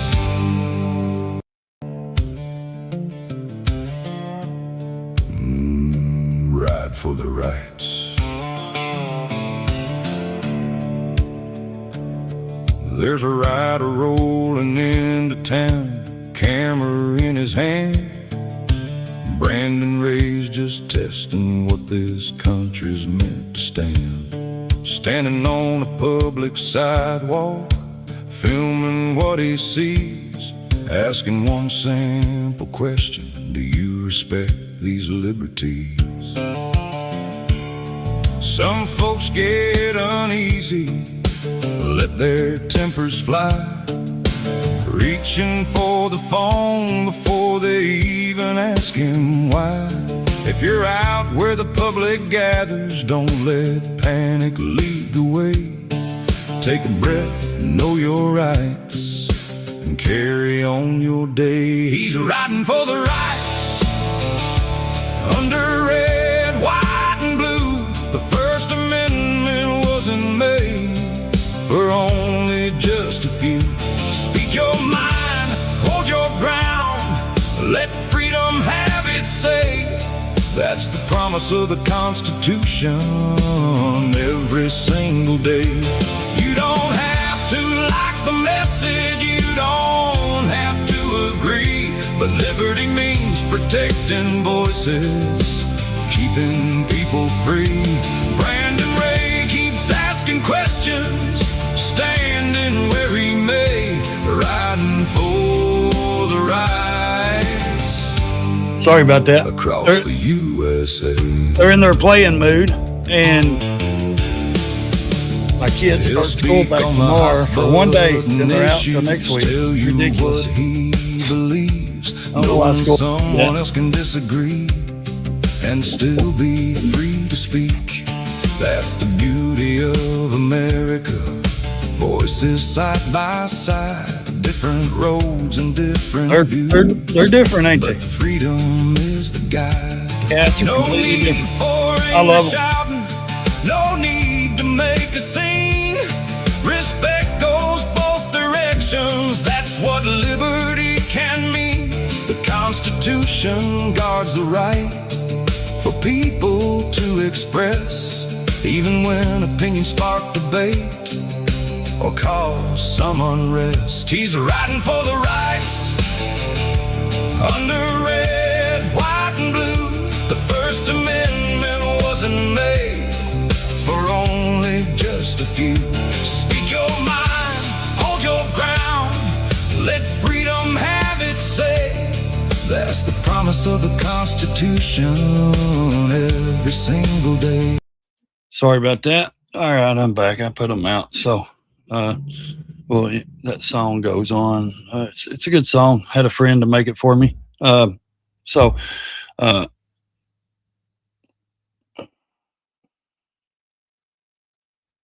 exactly. Doesn't need me around, but wants me around. That's the thing about a dog, though. Like, you got to be there to feed it and all that shit. You throw a cat some food, man, they do their own thing. They can keep themselves busy. Like, they don't have to have a babysitter, you know? Cats are like that. They don't have to have a babysitter. I love the fact that my cat, and I got another cat. She's a big fat cat. She's my baby. She came out of the woods here, my woods, at like 6 months old, starving, looked like she was just on death's bed. I took her, of course, to the vet, had her fixed, had her all medicine, all that. She's been a great fucking cat, dude. Like, she has been such a good cat. Now she don't go outside. She stays indoors. She's my baby. So, let me see if I can find this. Let's see.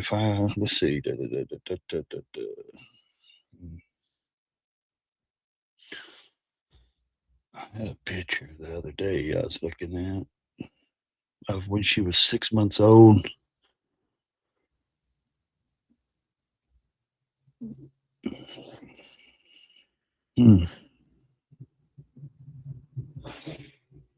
No, that ain't it.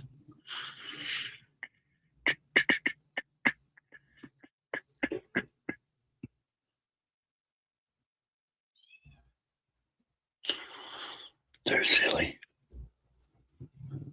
Let's see. We had one born without a paw here a few weeks back, a little black one. It was so sad. My daughter took it to her boyfriend's place, and he has it out there taking care of it inside. It was a little black one. Let's see. Let me see if this is one. Let's see. I don't know if you can get a good view. There's my baby. She's a fat cat.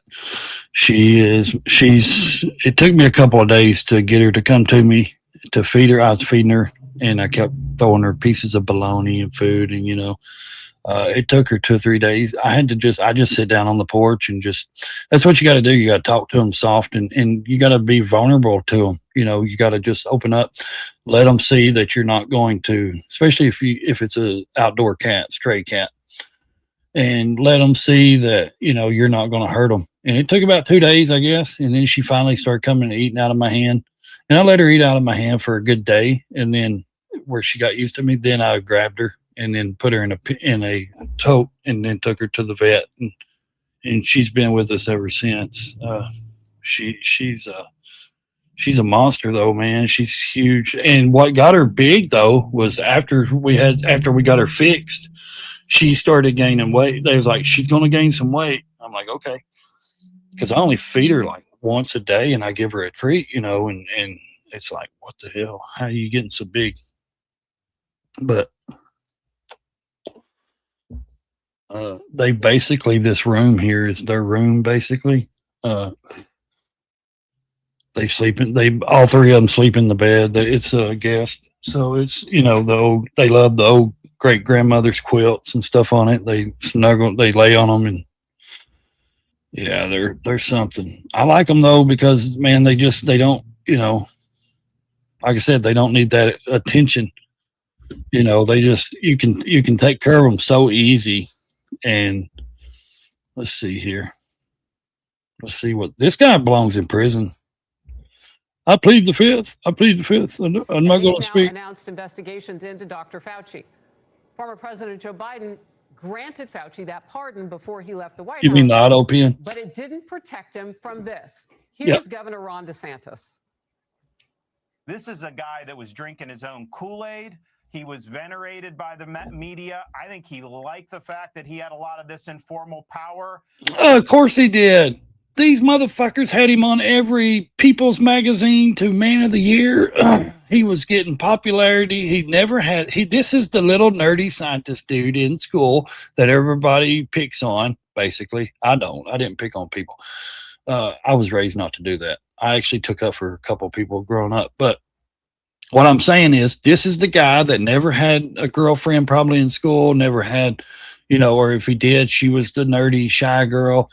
I mean, this guy here never knew what, and he's been so important in this job for so many years, but he's never got the accolades. You know what I mean? He never got the fame and the popularity. And now he was, when C-19 hit, he got all this, media coverage. He didn't know what to do with it. He's like, oh, look at me. Just like RFK Jr. He's been known his name for years and years, his whole life. But he never had that fame, and not really. He's known, famously known, but not fame. He never had the fame until he came over to Trump's side. Remember that. Remember, his side never voted him into doing any of this. They didn't even care for him. They never wanted to work with him over this health shit or any of this stuff, even though he studied it for years. He's healthier than every one of us probably. He's out here doing pull-ups and push-ups at 60-something-year-old. I mean, who's doing that shit, other than people that know what they're doing and eating right. I mean, guess what? He come to Trump's side. He got famous as fuck. This is just like, I believe, with Dr. Fauci. The fame got to him. People started saying his name. The left started putting him on a pedestal, and he went with it, and he made millions and millions more dollars. He's evil. Was issuing these recommendations and telling governors and mayors He's evil. Some of the draconian things that were actually done. It had a really negative effect on a lot of societies. Yes, it did. It affected society big time, man. People had to. Do y'all not remember people fucking having to? Now, I'm not going to let you on if I don't know you, Exile. I know you're the you can come up, but if you're just some person, I don't know, don't hit it. Here's Governor Ron DeSantis. This is a guy that was drinking. Yeah, that's the thing. That's the whole thing. This guy, I think he knew he was lying. There's so many clips of this guy saying, natural immunity, and then he never, but okay, here's natural immunity. But then when it come to this, oh no, you got to get the shot. I never took the shot. My kids never took it. Trust me. Okay. I don't know who you are. You're spam calling. So, leave a message. So this is what aggravates me. These people act like he was this like white savior coming in on this white golden horse to save this country from the C-19 and then finally admits that none of the 6 feet shit never worked. None of this. I would go places, and if they told me I have to have a mask, I wouldn't go in there. I'd leave. I did not wear a mask. I wasn't doing that shit. Dude, I have health issues anyways with my heart. You think I need to cover my face where I can't breathe even worse? That's the whole thing. These people don't get it. This lady's with me, okay? I'll show you this lady. She's with all of us, guys. Listen to this. It's all right. It's all right. I feel that way too. It's all right. We feel that way together, okay?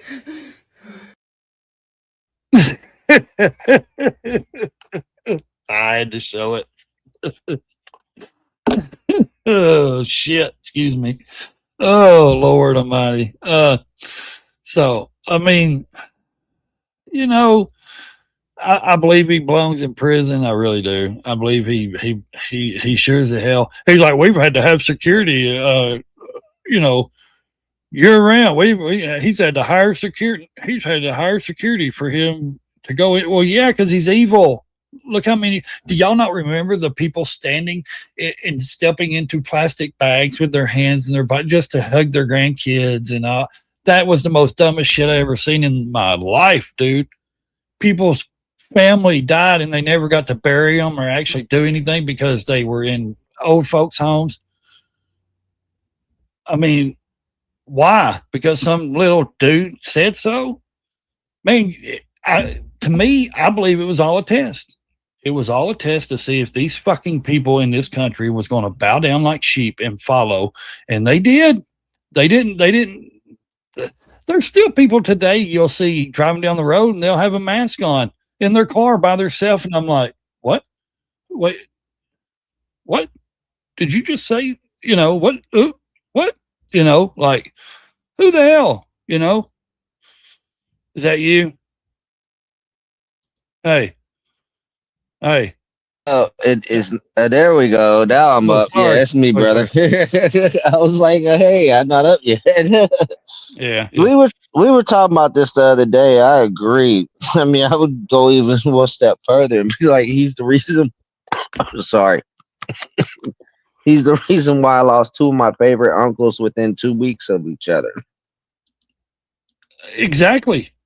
And who got to actually visit their family that was in the hospital or anything, or women having babies, you know, and they didn't get to, you know, have their family members around to deliver the baby. Or, I mean, this guy is, in my opinion, like I said, he belongs in a prison. Dude, you going to send me to prison for what I did, and you ain't going to send this guy to prison for what he's done to this country? You know, I mean, my Lord. My thing is, we sit here, we talk about the Luigi guy and what he did and how bad the person was that he was. Did it that really to, that bad? Right? Well, no, I'm talking about the person that he did that to. What all that person was doing? Oh, the evilness. Yeah. Yeah. But if you think about it, Fauci had a shorter time to wreak way more havoc. There was probably way more lives lost behind Fauci than that insurance guy, bro. Oh Lord, yeah. They were talking about like what, hundreds of thousands of people a month dying, or so many, or they were counting, like they had a clock or something they were running on Fox and stuff of how many people was, you know, unalived and shit that was, you know. And I'm like, wait a minute, this many people, what's wrong with, you know what I mean? And what gets me though here is a lot of people are saying now, and they said it afterward, like a year or so after, a lot of those breathing machines was actually what was, you know, killing the people, because they didn't need to be put on breathing machines, you know. I don't know the true thing with it. No, that's true. That's true. And no, that's true. That's how both of my uncles died, right? Like, why did they need to be put on respirators? The machines blew their lungs out because the hospitals had decided that their oxygen level was low enough. Okay, so you put a little mask with an oxygen tank on somebody, and you put, you know what I mean? You give them some O2. Yeah, that's what they want. Yeah, but let's tell you something. I was born with a bad heart. I had 2 open heart surgeries before I was 6 months old. I've had 2 more before I was at 18 and 25. I need a heart transplant. Let me tell you something. I've never once been put on a respirator because my O2's low. They give me a mask with a tank, and it goes up. That's what I'm saying. Oh, like, I understand. We was making that argument, right? We was making that argument, and then the doctors would come up with some stupid stuff like pulmonary of the lungs, this, that, another, and the oxygen isn't gonna work. We need to force feed the air to their lungs, and that's how y'all blew my uncle's lungs out. And I truly believe that's what killed a lot of people, especially like when Como up there in New York would like left everybody up there in those nursing homes and shit, you know, and those people on respirator. Like, seriously, like that's some insane shit, dude, to think that he was not responsible for that. Like, I mean, first of all, they're also trying to get him for, I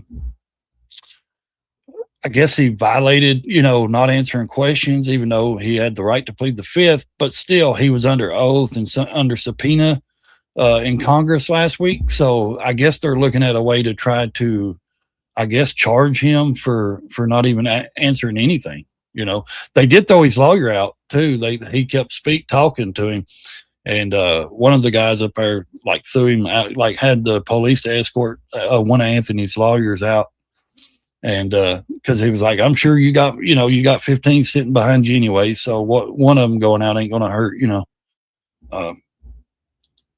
So it was like, you know, this is crazy because this guy's, you know, he is, in my opinion, he is responsible. You know, he's responsible for a lot of shit. And oh yeah, he's the deciding factor, you know, in how they was going to approach this whole situation. Yep. And then just like what's his name said the other day, there was a black guy that was, I wish I could find that clip. There was a black guy. They were going door to door is what they were doing. And they knocked on this black guy's door and he said, no, I don't want this shot. He was telling them, no, there's something to it. You know, it's a scam or something. Like if you're paying people to, you know, take this shot and stuff, you know, then it's, you know, it's worse than, and that's the truth. If you're paying somebody, if you're having to pay people to take this shot, there's something behind it. There's something more behind this than just that, you know. And I believe that if you're having to pay people to take a shot, then there is something you're not telling America. You know what I mean? There's something you're not telling the people. There's something wrong. That's the reverse from what it's always been. Yeah, we pay you to get the shot. Exactly. And that's why I'm like people. I'm like, man, how do you guys not understand and see through this? You know what I mean? See through it, because I put it on everything I love. I never took a shot, never took anything.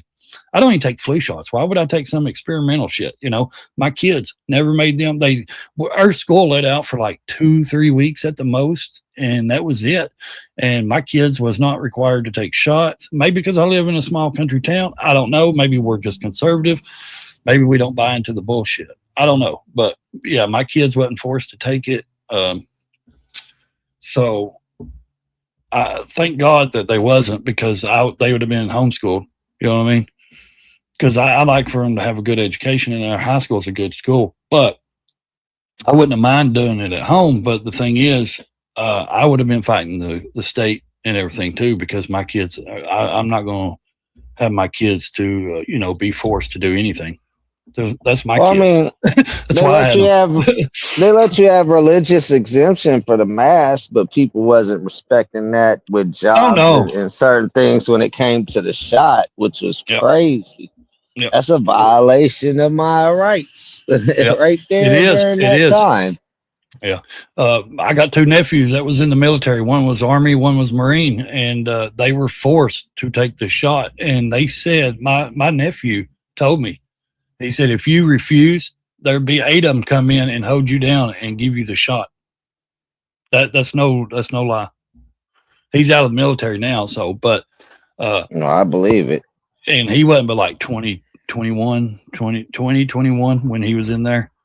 And he's like, you wouldn't believe the shit they forced people to do with that shot in the Army. And I'm my like, friend, wow, that's crazy. You know, my friend, he was working at Tyson, the chicken factory, and they did pretty much psychological warfare to make people take it. Like basically you came into work and they had you go to a certain office to take the shot. If you wasn't taking that shot, you was getting fired on the spot. Yeah. We have one of those where I live, or well, about 45 minutes away from where I live. We have one of those factories, the chicken factory, Tyson. Yeah. Or maybe Purdue. No, it might be Tyson. Yeah, it might. Or maybe are those the same thing? Purdue, Tyson, same. No? They might be. I know there's a lot of Mexicans live there that work there. Like they don't. I you know how I'm not racist. I'm just saying that little town is smaller than my Yeah. town I live in. And like they flooded that area once that factory was built, that plant or whatever it is. Yeah, the Tyson plant. And it's like to get a job there, you damn near have to be Latino. Oh I mean, yeah, that's the Tyson's truth. known. Yeah. Tyson's known for that Yeah. for sure. I think Purdue is more of a farm or something, ain't it? Like some kind of research or something. Purdue, because I know there's one in Georgia, there's one in Tennessee, there's which they got them in other places too. But I'm in the South, so I've seen the building before, but I really don't know a whole lot about what they do, to be honest with you. I Or who think they do the it for. Purdue place is a research, like a research place, maybe farm, and then the Tyson is actual where they cut chicken and bag it and stuff like that. Like I believe that's Yeah, what that it they is. done all the research they wanted to get Yeah. the best chickens. Yeah. So how do you feel about the topic I was talking about earlier about the Jordan guy stepping in, the courage to step in and engage with that shooter?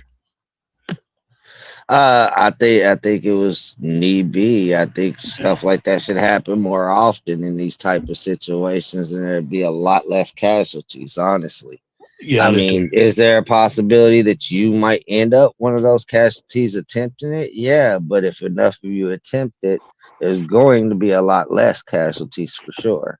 Yeah. Well, Grid was saying yesterday he was looking at some. I'd like to know where he got his stats and statistics because I don't like to repeat anything without researching it. And I believe Grid, he'll do his research. But he was spatting off some statistics and stuff. And what's up, Salty Badger? And saying that like there was so much, like maybe 70% or something. More people are safer with people carrying. And then instead of people uncarrying, you know what I mean? Like and that's what I agree, if majority of people carried, we would have a safer, country. We would have a safer place. Say there's, for instance, 10,000 people in a town, small town, 5,000 of those people carry, and it's known. I promise you that town's going to be safer from some kind of, just like he said, the statistics in Nashville where he lives or down that area, the school shooter down there wrote in the diary or whatever, drove past churches and other schools where they knew for sure there was officers and people that carried guns. So they didn't go to it because they knew that they were going to, get shot and they weren't going to get their agenda passed, Yep, I remember going over that. That's facts. Well, not just that. It's like the school I went to, the high school I went to, my kids go to, there's 2 police officers in the high school, and then there's an officer. That's their job. That's all they do every day. They go to that school, they walk that school, they patrol that, they don't just sitting in their cars. They're actually inside the school. They're on school grounds all day long. And I think that's needed. The high school has a locked door. You have to push a button, and then you go into this glass room in this little glass area that's completely bulletproof. And there's the office window to talk to the lady at the office, and she determines whether she lets you in the school or not, So I think that's good too. You actually have to buzz at the door. She has to let you in the main door. Then you go in this glass room that's bulletproof, and then you speak to her. And more than likely, if you're just there to get your kid, you don't even get to go past that door. I've had to go get my kid before before they started driving, or I take something up there. You don't even get access to the in the lobby in the school or nothing. You just you go up there, and if the kid comes out, they come out and actually come in. You don't get you don't get to go through there. And I think that's the way it should be in every school. Yeah, but they still got to open the avenue for your parental rights. Like if you do want to come in and observe your child in the classroom setting, because these are actual parental rights, and they got to, especially approach if it's those a state-funded carefully. school, But I mean, Grid is right. There's actual statistics on, America versus these other countries. These other countries always like to use the argument of our gun violence, but that's because we have guns. But if we look at y'all crime and y'all murder rates in general, just to our crime and murder rates, a lot of y'all are worse off than we are. Oh yeah, so their stuff is ridiculous. Their assaults, their knife Grapes, all their stuff is ridiculous. grapes. Their little grapes and all of that, bro. Yeah. Yep. I mean, every bit of it is. Yeah. You don't hear our country complain about a certain demographic, a belief system sitting here doing the most in America. They want to. We've heard about them wanting to, but they know better. Yeah. They and that's the thing. People don't get it, because if they actually do, damn it, I'm trying to do something here on this, but it won't let me do what I need to do. Anyways, I was on the phone. Sorry. I'm talking to you. I was trying to pin something. Yeah, the thing is, if you go look at their stuff and it's, like I said, either assault or knife or, that other stuff, what you said, they're worse off. And that's the thing. I feel like people that don't live here, they don't understand, because they can't,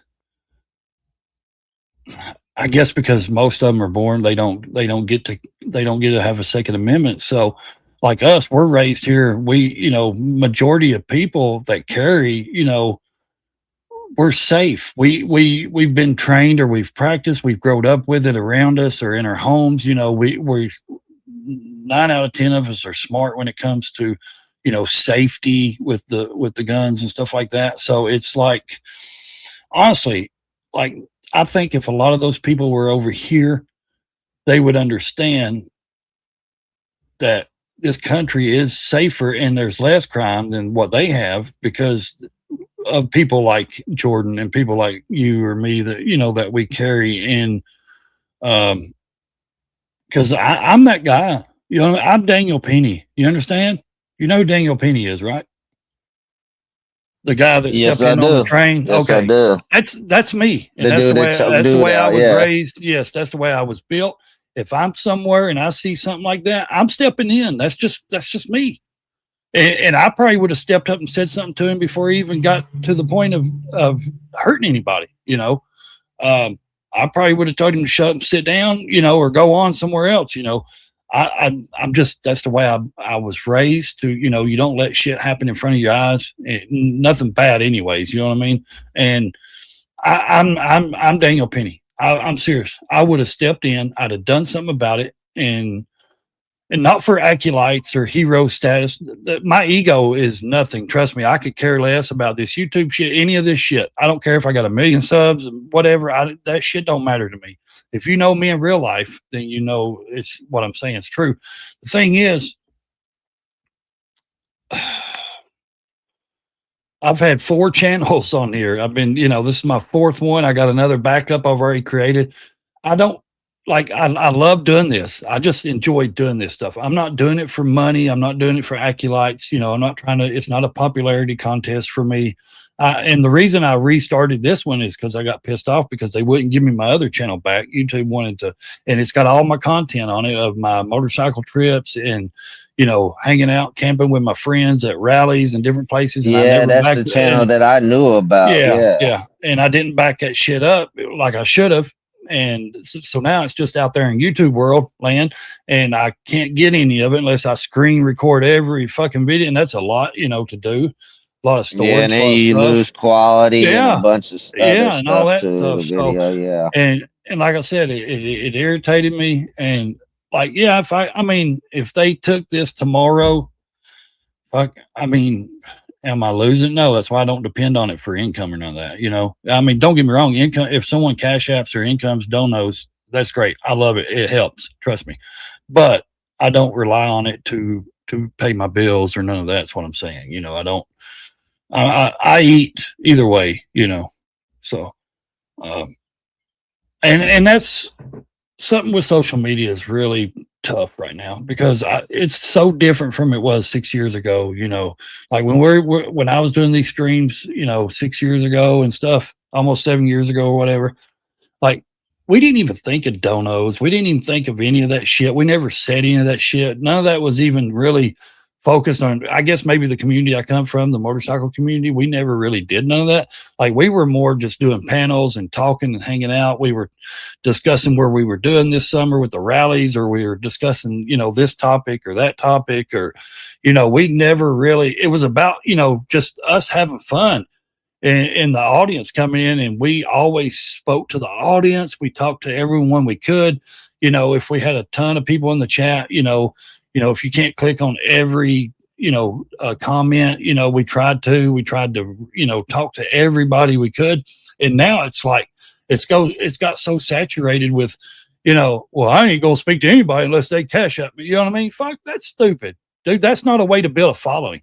First of all, when you come on here and you got 50 subscribers, don't ask for people's money. You ain't earned it. That's just my opinion though. Now, you can ask, you can do what you want, if that's what someone wants to do, fine, do it, but in my opinion, I don't do that because I truly believe, I come from the older ways. You have to earn that. You have to build your following. You have to, and people will donate when they actually enjoy your content and they follow you, so what I'm talking about. You've been on here since 2013. I've been watching it since, probably that or before, but it came out in 2008. I agree with you. They started it. Yeah.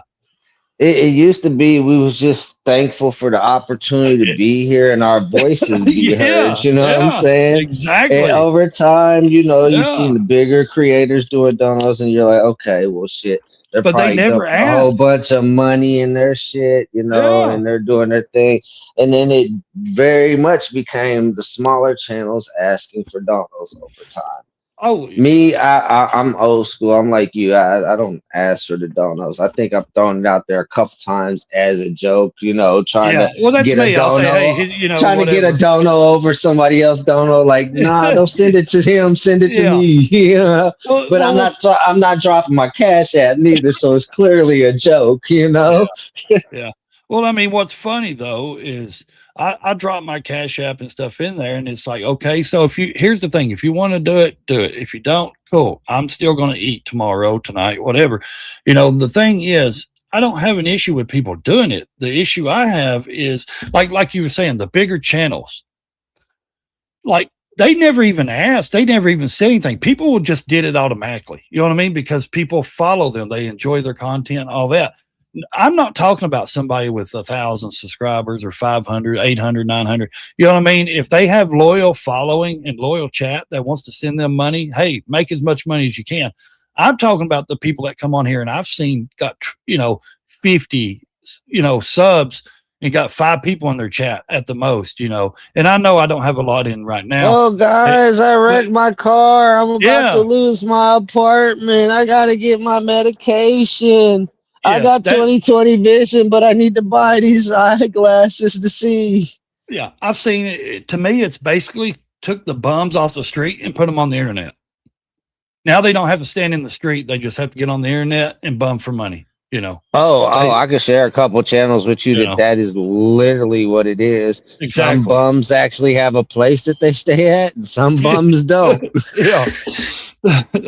But like the guy in here, Salty, Badger, these other guys, Ken, you can ask these guys, man. Before I got demonetized and shit, I had a steady 250, 200 to 500 people in here all time.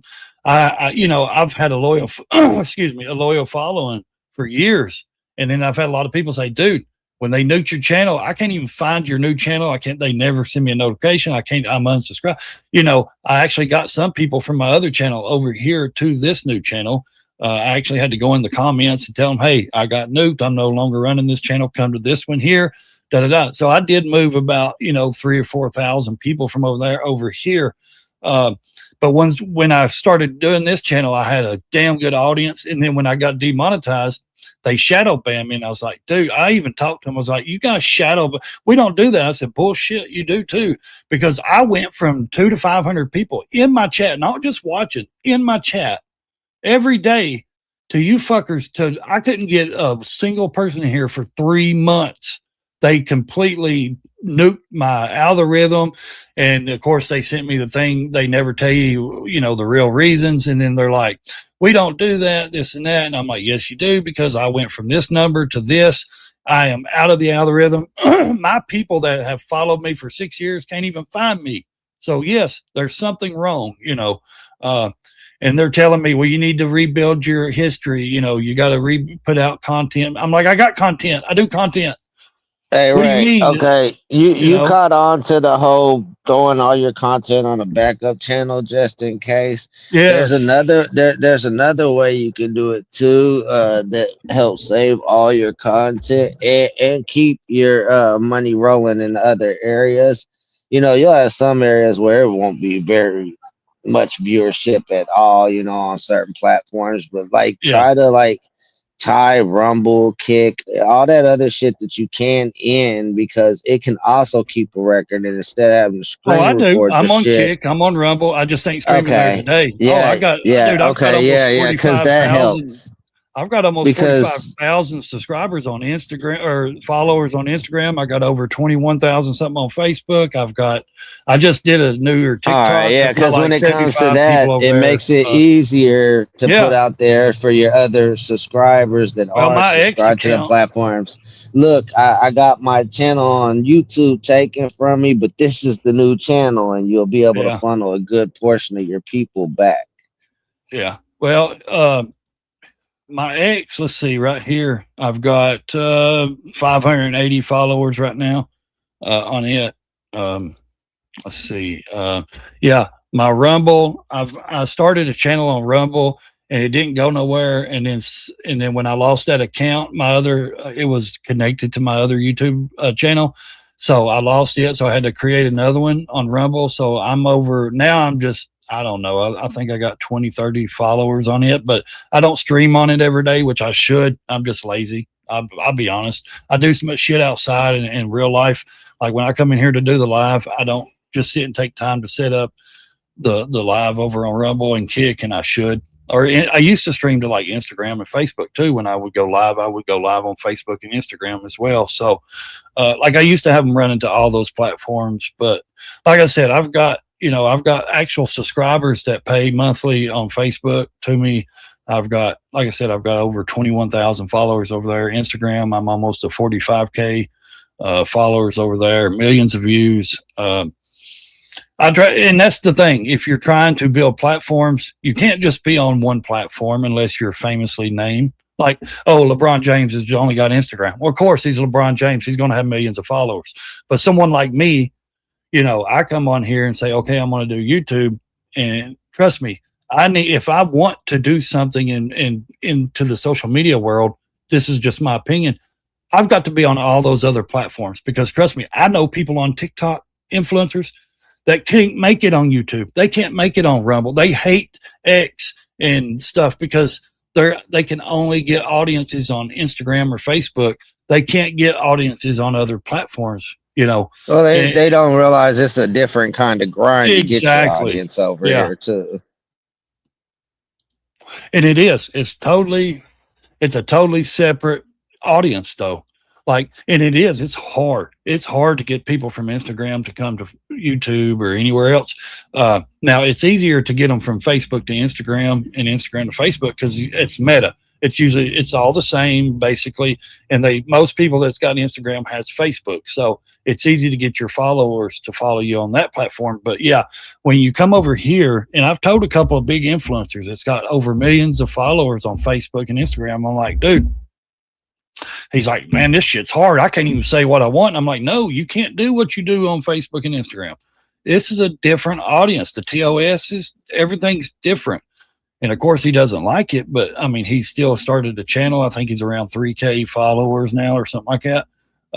And I'm like, you just got to keep working at it. He's like, and he hates it because he's like, man, these audience people, they're not like and I'm like, dude, because you're dealing with older people on Facebook, these old women that YouTube and Rumble and stuff, he hates. And I'm like, dude, this is a different generation people. You got to, it's not TikTok. It's not, because he was big on TikTok, like 500,000-600,000 followers and stuff. And I'm like, dude, you don't understand. These people over here in Rumble and stuff, they're different. It's a complete different audience, And yeah, I do like how easy it is to build your following at TikTok. I just don't like how much control that the AI has over, everything. Like you can be on panel and it's not even a live person that drops you. It's the AI over certain triggers. Yeah. And I just started one here a while back, and a month or two ago, I guess. I've only got 76 followers over there on TikTok, but I'm not trying to build that real big. I just wanted to use it to share content over here. See what I mean? Like there's certain places I'll connect to just so I can share content, because there is times that I will, like some of these people that do these TikTok lives, man, they some weird ass people. And sometimes I'll share certain things. Like if it depends on the topic, like if there's a panel going on TikTok with a good topic over something like Kamala Anthony or one of those things, or something going on with investigation or politics, like I'll share it and discuss it and talk about it. It makes good content, I just stopped doing fucking panels over there, man, because I got tired of them asking me, what's my preferred nouns and pronouns. And Oh I'm yeah, like, hold and who up. did you vote To for? me, Who did that you vote for? to Who me you that for? has something. Yeah. Who did I vote for? It's so First of political. all, I believe in nouns and pronouns being English. Second of all, I believe Yeah. by my voice you should be able to hear what the fuck I am if you have any common sense. And Yeah. then fucking third of all, have you ever heard of us people that don't participate in the system because we actually know how it works and we know our vote don't count and we know it's always shit to pick between another piece of shit? I mean, what the fuck? I don't vote. The greater of the evil. And that's what I try to tell people, like, come on here and they'll run their mouth in my chat. I'm like, I've told you before, I've never voted in my life, but you guys want to say something, and I ain't. I put that on everything. I'm almost 46 years old and I've never voted ever, because I know, you know what I mean? I know the shit. I call myself an anarchist because that's what they labeled me, right? Because I believe in all this shit burning down and a new system coming about.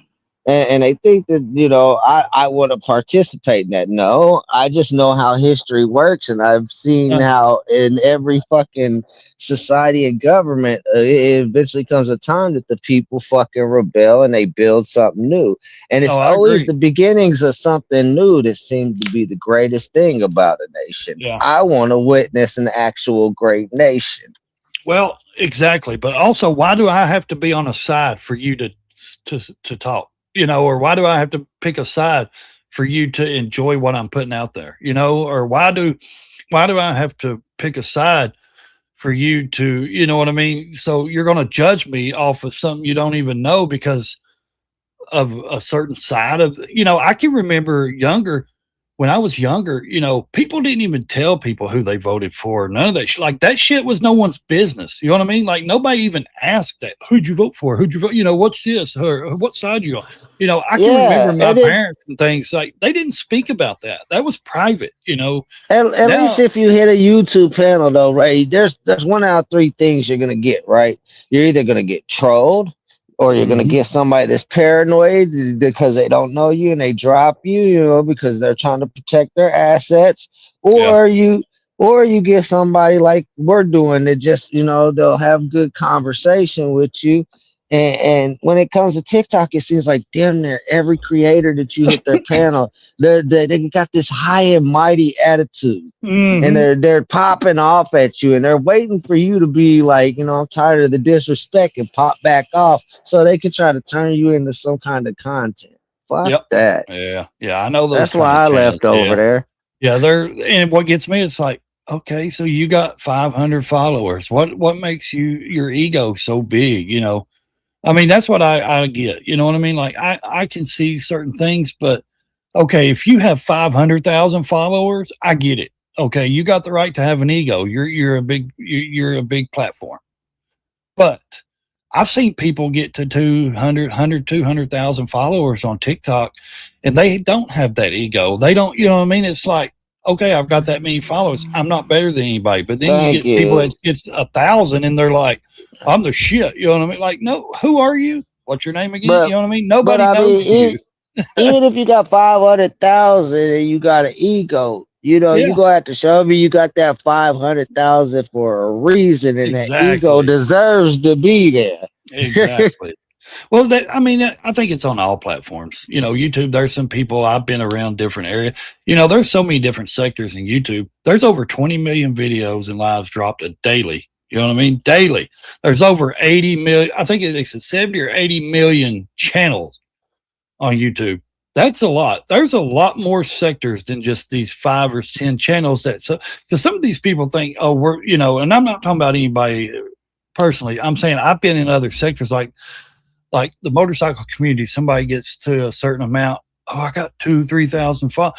And I'm like, dude, do you know how big this community, do you know there's channels with millions and we're nothing. Even my channel with 28,000, I'm nothing. You understand? My channel is small compared to if there's over 20 million videos dropped a day, my video ain't shit. You know, but what gets me is like, there's people that will get there and they're like, or they'll get a couple of thousand followers and they're like, and I'm like, dude, do you know there's only like 5 or 10 channels that you associate with and that maybe, you know, go back and forth with you?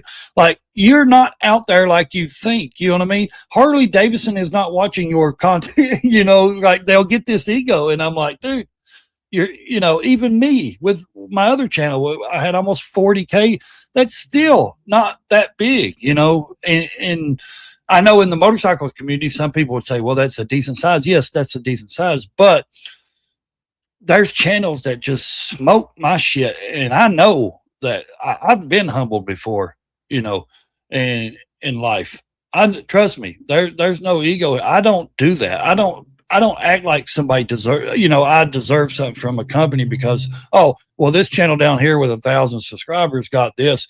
Why ain't I got it? I got 40,000. You know what I mean? I don't have that ego. I don't act like that. That's not me. And I'll never be like that. And like I said, the people that know I know. me, That's why I'm here talking to you and people like you on YouTube instead of still being on TikTok. You know, I said, fuck that. Yeah. I'm going back to YouTube. It was fun for my little 3 years. Well, I mean, on TikTok seems like everybody's out to get you. Like they're trying to get something out of you, or they're out to, you know what I mean? It's like a fucking fight. It's like someone throws a piece of bologna in the middle of 100 people, and they're like, "Here, you know, here's one piece of bologna in the middle of 100 starving people." You know what I mean? Like here. So everybody's fighting for that one fucking thing. Though, you know, right? they'll do anything to knock you out of there. It was a pretty peaceful place at first, right? Only toxic shit they had going on at the time really was the red pill, blue pill, all that pill talk, man versus woman shit. You know, there was arguments there, but other than that, there wasn't no trolling. There was no let's talk about this political shit to argue and fight about it. It was more of trying to come together and figure out shit. You know, there was none of that race divide talk. They was actually trying to get the race groups to come together and create content. And then slowly but surely you start seeing people create their own groups, create their own idealisms, and just start splitting off and all these divisive, you know, let's divide each other through these topics pop up. And that's when, you know, I told the Hebrew brothers over there that had accepted me to their group and was teaching me, you know, the word by the word instead of like preachers on a pulpit just give their interpretation. They was actually teaching me the word. And I told them, I said, bro, I'm about to get off this platform and go back to YouTube. I said, I came here because it was less toxic. I said, it's starting to seem like YouTube's less toxic now. Yeah. And I think it takes waves. You know what I mean? It goes in waves. You know, come and go. And YouTube is quite toxic. TikTok has got so, I think it's just, it's got so bad that, and like I said, I just try to use it just to go over and show content where I don't get copyrighted. So, and that's the thing, like there's so many, like they want to, like, why do you want to divide everybody though? That's the thing. Why? And if you don't agree with them 100%, you're out. You know what I mean? Like you're completely done with, and that's one of the biggest issues in this country, in my opinion. And these people are like, they listen to the news, they listen to CNN, Fox, all them, the mainstream media, every one of them push the same shit, in my opinion. And here's the thing, they listen, and then so they come out here and they're against us. They're their own people, you know, like why do you allow someone to control your thought process, your mind, who, you know what I mean? Like, how do you The psychological warfare on them is working. It does. Because at the end of the day, I sit around people that I don't share a lot of idealism with them on a regular basis. Like you see me sit around Dennison and Grid One. Me and Dennison and Grid One, we don't share a lot of the same ideals. But I can be kosher, exchange ideals, and speak with these people and vice versa. You do not see a lot of that happening anymore. No. And that's the thing. Like you were saying earlier, you go to TikTok and it's like they want your resume, like every fucking thing about you and what you do here. And out the gate, they're deciding if they don't like you. I've seen them. Somebody answers their questions wrong, boop, and they boop them off. Like, wow, how close-minded are you? Exactly. They can't stand for someone to have an opposite opinion, because they're afraid someone may drop facts. In my opinion, I've seen it on some of their streams, like over there, some live streamers over there. And I'm like, they're so scared of someone actually bringing facts to their channel. They can't be ashamed. You know what I mean? They got a panel of 5 to 10 people, whatever. They can't have that person up there that disagrees, I've told the story quite a few times. This person be trying to start lawsuits and shit now that they've made it big. So, for my loved one, I'm not gonna throw the name out there. I've told the story many times so people know who I'm talking about if I say it. But like my wife did that with somebody that's becoming quite famous. And when they were small over there on TikTok, one of their favorite spaces to constantly visit. And that motherfucker threatened people back then with lawsuits and all kinds of shit to take down that stream. Then somehow that channel went under attack and got lost because that person and their significant other that tried to jump up and defend them at the end of the argument conceded to my wife and agreed with her viewpoints at the end of the argument. Yeah. And now they're known as one of the greatest debaters out here, and I laugh about it. Well, I don't think, I'm not in that community. I know a few people in that community. I don't hang out and watch debates. Really, I don't do none of that. I'm just saying that. I get it. No, I know. That's where one of my grudges with one of those people come from, and why I trolled them.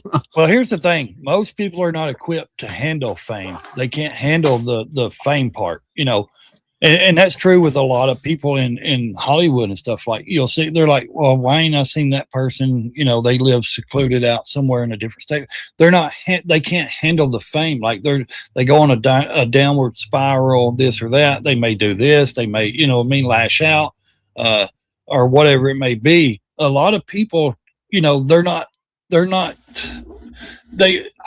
were talking to Vanilla Ice about it, and he was discussing it. And he's like, yeah, they don't teach you and prepare you for what this fame is. You know what I mean? The money, all that shit's great, but they don't teach you how to deal with the real public fame. You know what I mean? Because people get, from criticized to, shamed to, because not everybody's going to like you. Yeah. And that's what he was saying. Majority of people are not built for fame. Even if you have the money and success, you're not built for the fame part, and the fame is what will destroy. Even like Jesse James, when the chopper builder, like he destroyed himself basically, and shut his motorcycle company down in L.A. in 2010 because why? Because of the fame part. He couldn't handle the fame, being thrown into Hollywood, being married to Sandra Bullock. His custom logo shirt being sold out. They called him a sellout because it was in Walmart's and his logo was in places like, so what did he do? He's like, I can't handle it.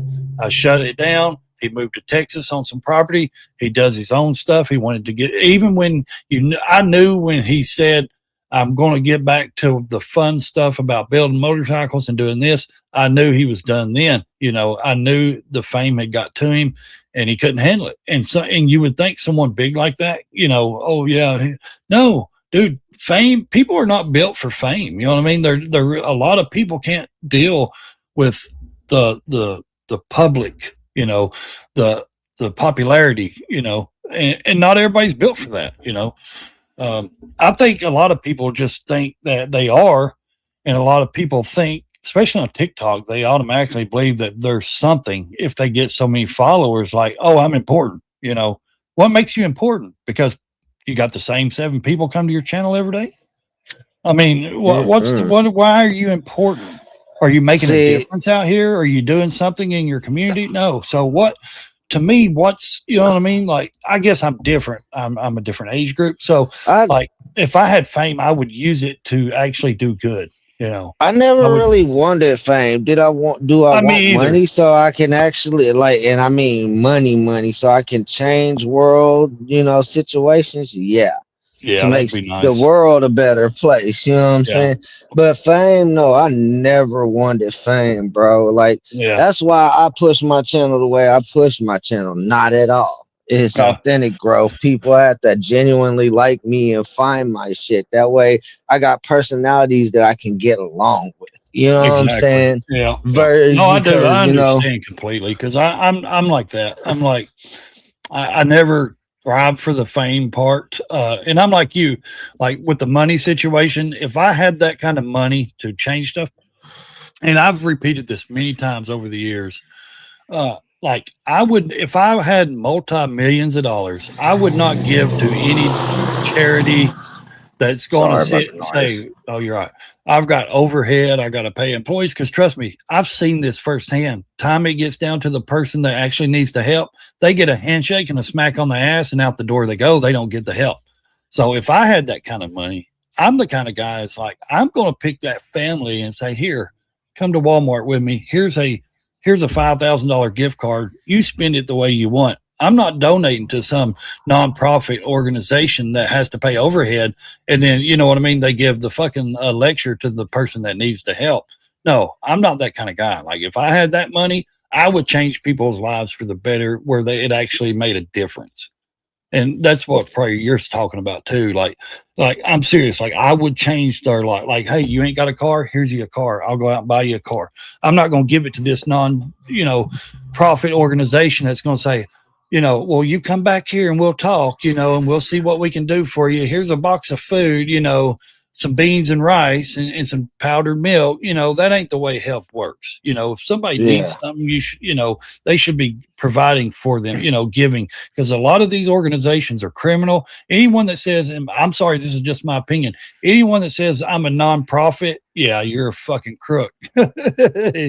That's just me. You know what I mean? Because they make how many cars these manufacturers not give the money to people. You know how many cars these manufacturers actually ship off to the desert just to be destroyed and shit? People shouldn't be going without cars. But nah, I mean, I've seen fame get people killed like firsthand. Like, I had a friend that was a famous rapper named Fat Tone, and he was tied to another rapper in the West Coast named Mac Dre, and Mac Dre died while out here visiting with him and doing a concert out here. And rumors had circulated that my friend had been the one that killed him. So pretty much somebody had hired a hit woman. Her and her crew went out to Vegas and killed my friend over a rumor. Damn.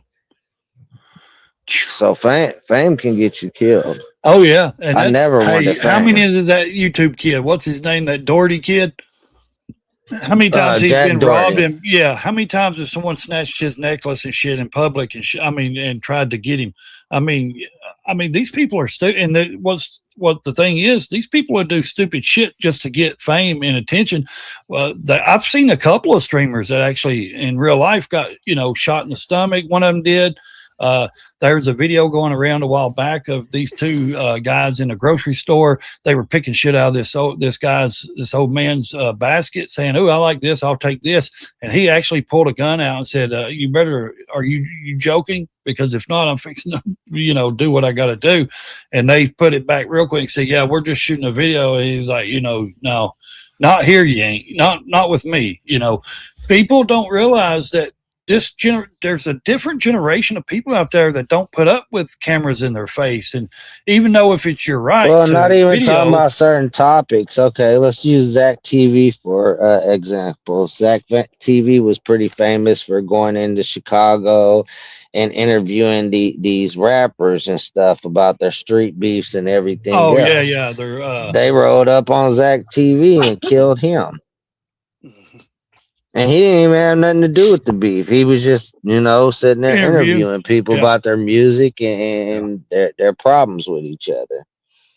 Well, I think it's got to the point where a lot of people have, and here's, and not to jump topic, but it's kind of based on it too. But like I've seen a lot of panels, and they'll talk, and they get these people like my age, your age, the same age group people, 40s, 50s, 30s, late 30s, 40s, and they're talking about the female or what can we do to get our youth to change and this and that, and they'll have the audience, and the audience is their age or older.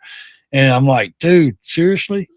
No 20-year-old is watching us. Seriously, not even me. Like, seriously, dude, they're watching these 20-year-old streamers on Kick and Twitter and all these other platforms. Facts, and they ain't putting out the same message we're putting out. And they're sitting in a content creator's house that's provided for them because they're so famous.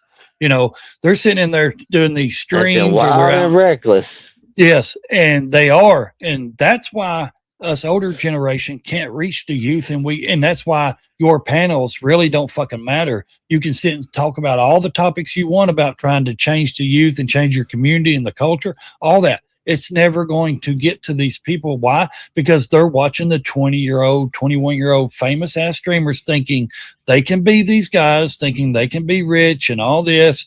And what do? They rob them when they see them, or something happens to them, or like they're not looking for the message of change. They're looking to how they can make a quick dollar and be famous. Clout chasing. Yes, clout chasing. That's what they're calling it.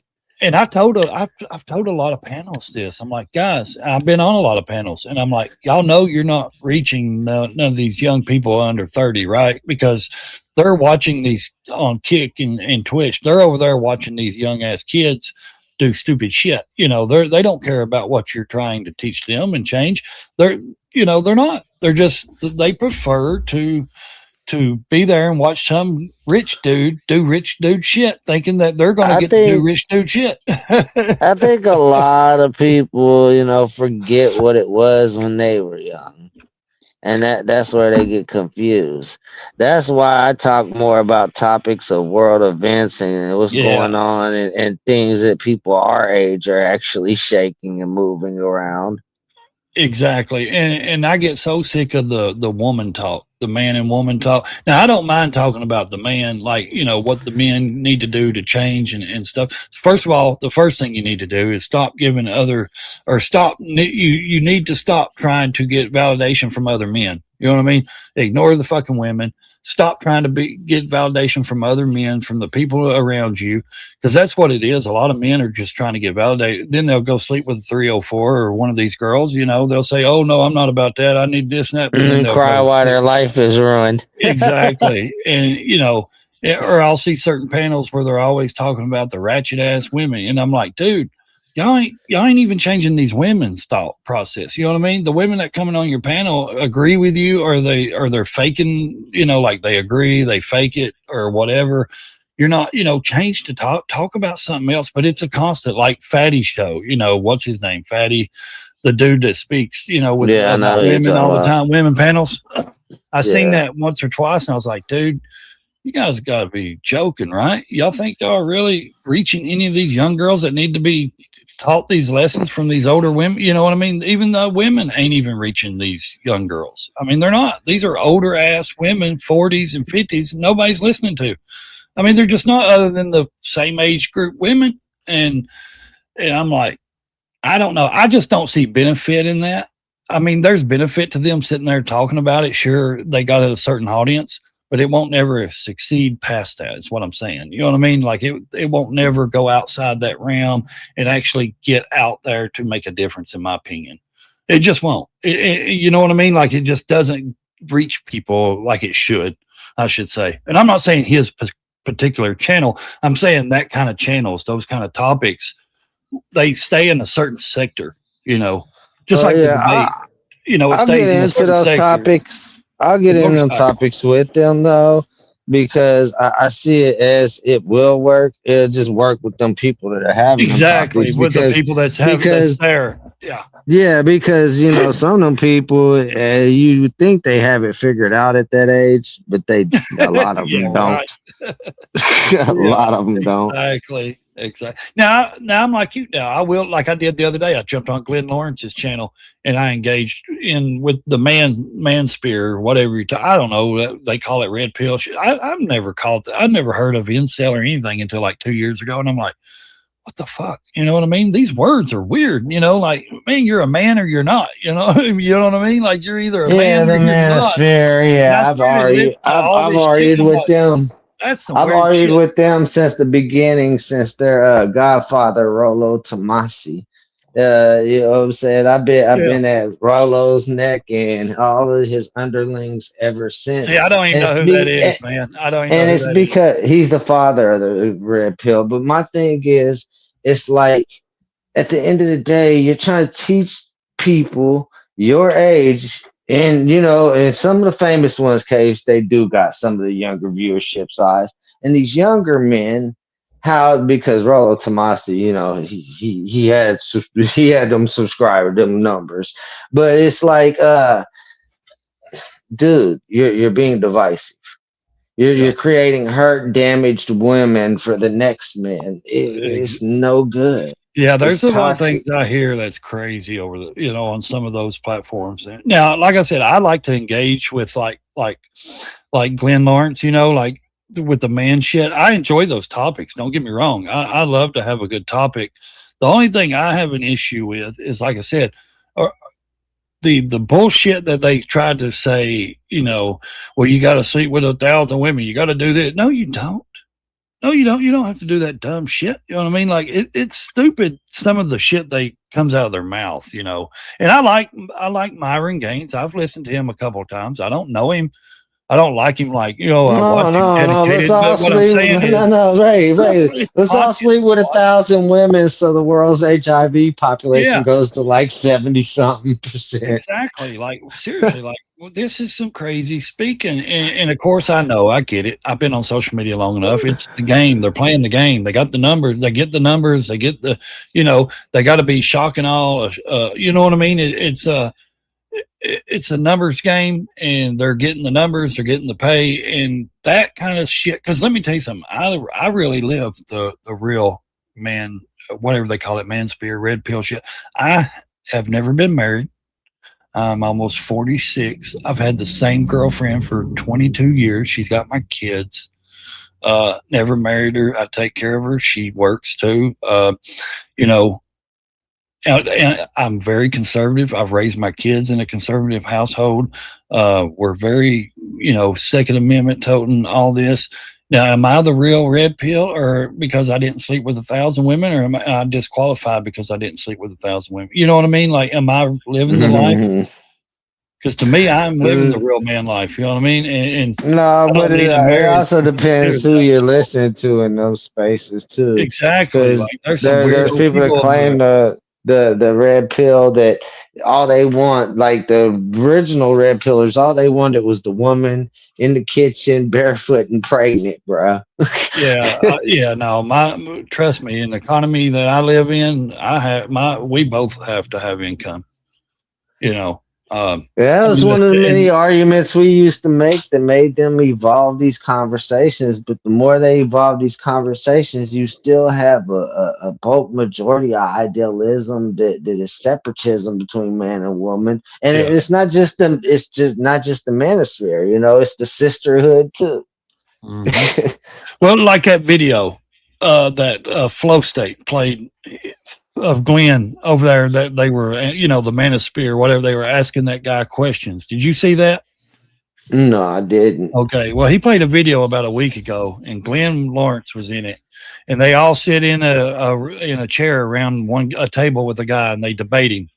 Well, and I'm like, that's the red pill guys. That's the manosphere. These guys ain't, I mean, other than Glenn, these dudes look gay, you know what I mean? Like, seriously, like really gay, like in real life. A lot of them are like that. These dudes got makeup and all this shit on, face surgeries, all this shit. And I'm like, that's the man. No, it's just the online manosphere. This is the men online. This ain't real man. You want a real man? Go to a Friday Night Lights in a small town football game. You'll find real men. You know what I mean? You'll find someone that has to get up and go work hay fields or go, drive a damn rock truck all day and come home and still do his shit at home, that has a wife that's worked somewhere and, they're taking care of their kids. They're taking care of their business. That's a real man, someone that's, this internet real man shit. I don't believe in that. I believe that's phony. It's just a game. And hey, we've all been given the social media to me, I'm not saying it's a game. We can play with people's lives. I'm saying it's like a board game. They give it all to us. We all have it. We all have access to it. And how well you play the game is how well you can be successful, or you can use it to network like I do. I use it for networking. I use all my platforms to network. I don't want to give out too much information. I own certain trademarks. I deal with a lot of different communities and motorcycle community, different people, high up people. Like I use these networks or my platforms to network, not for fame and in the popularity contest. You know what I mean? Like I don't.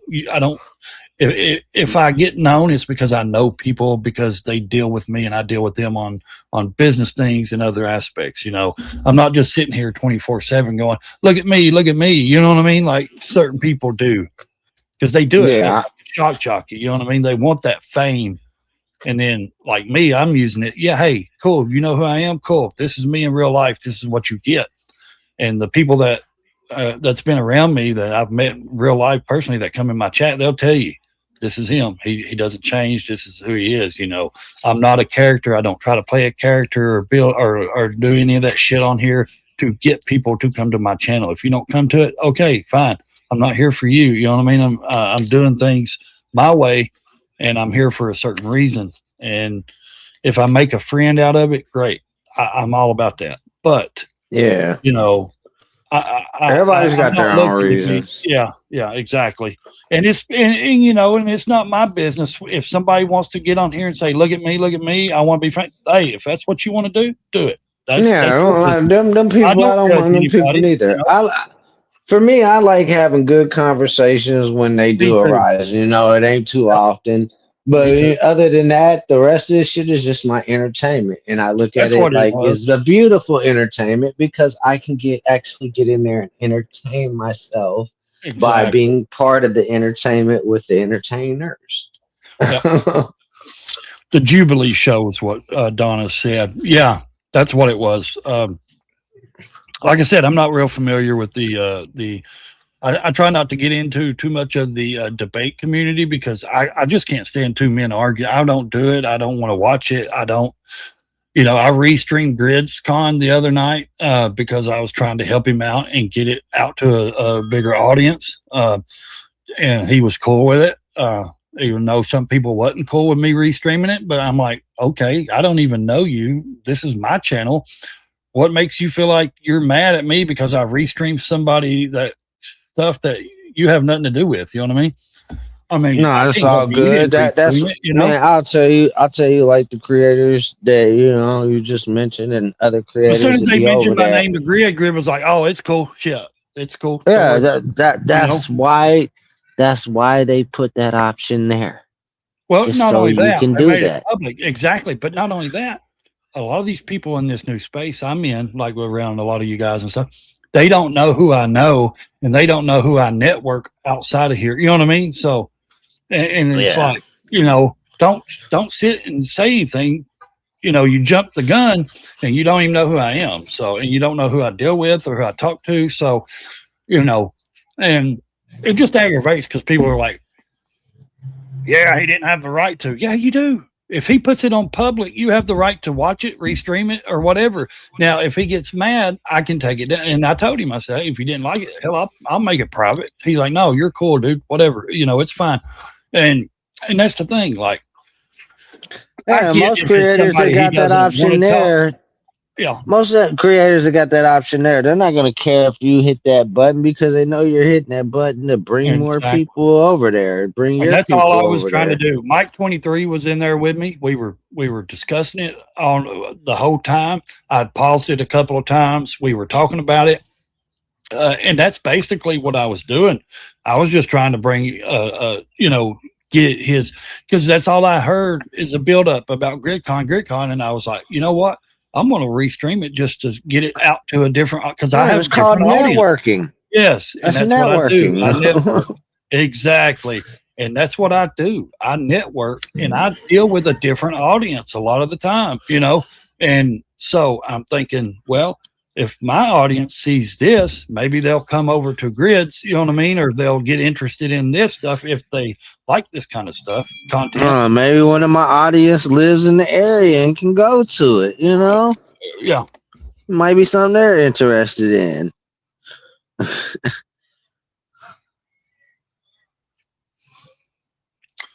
Yeah, lady, I don't know who you are, but these people are consistent, ain't they? I'm calling from a tax what?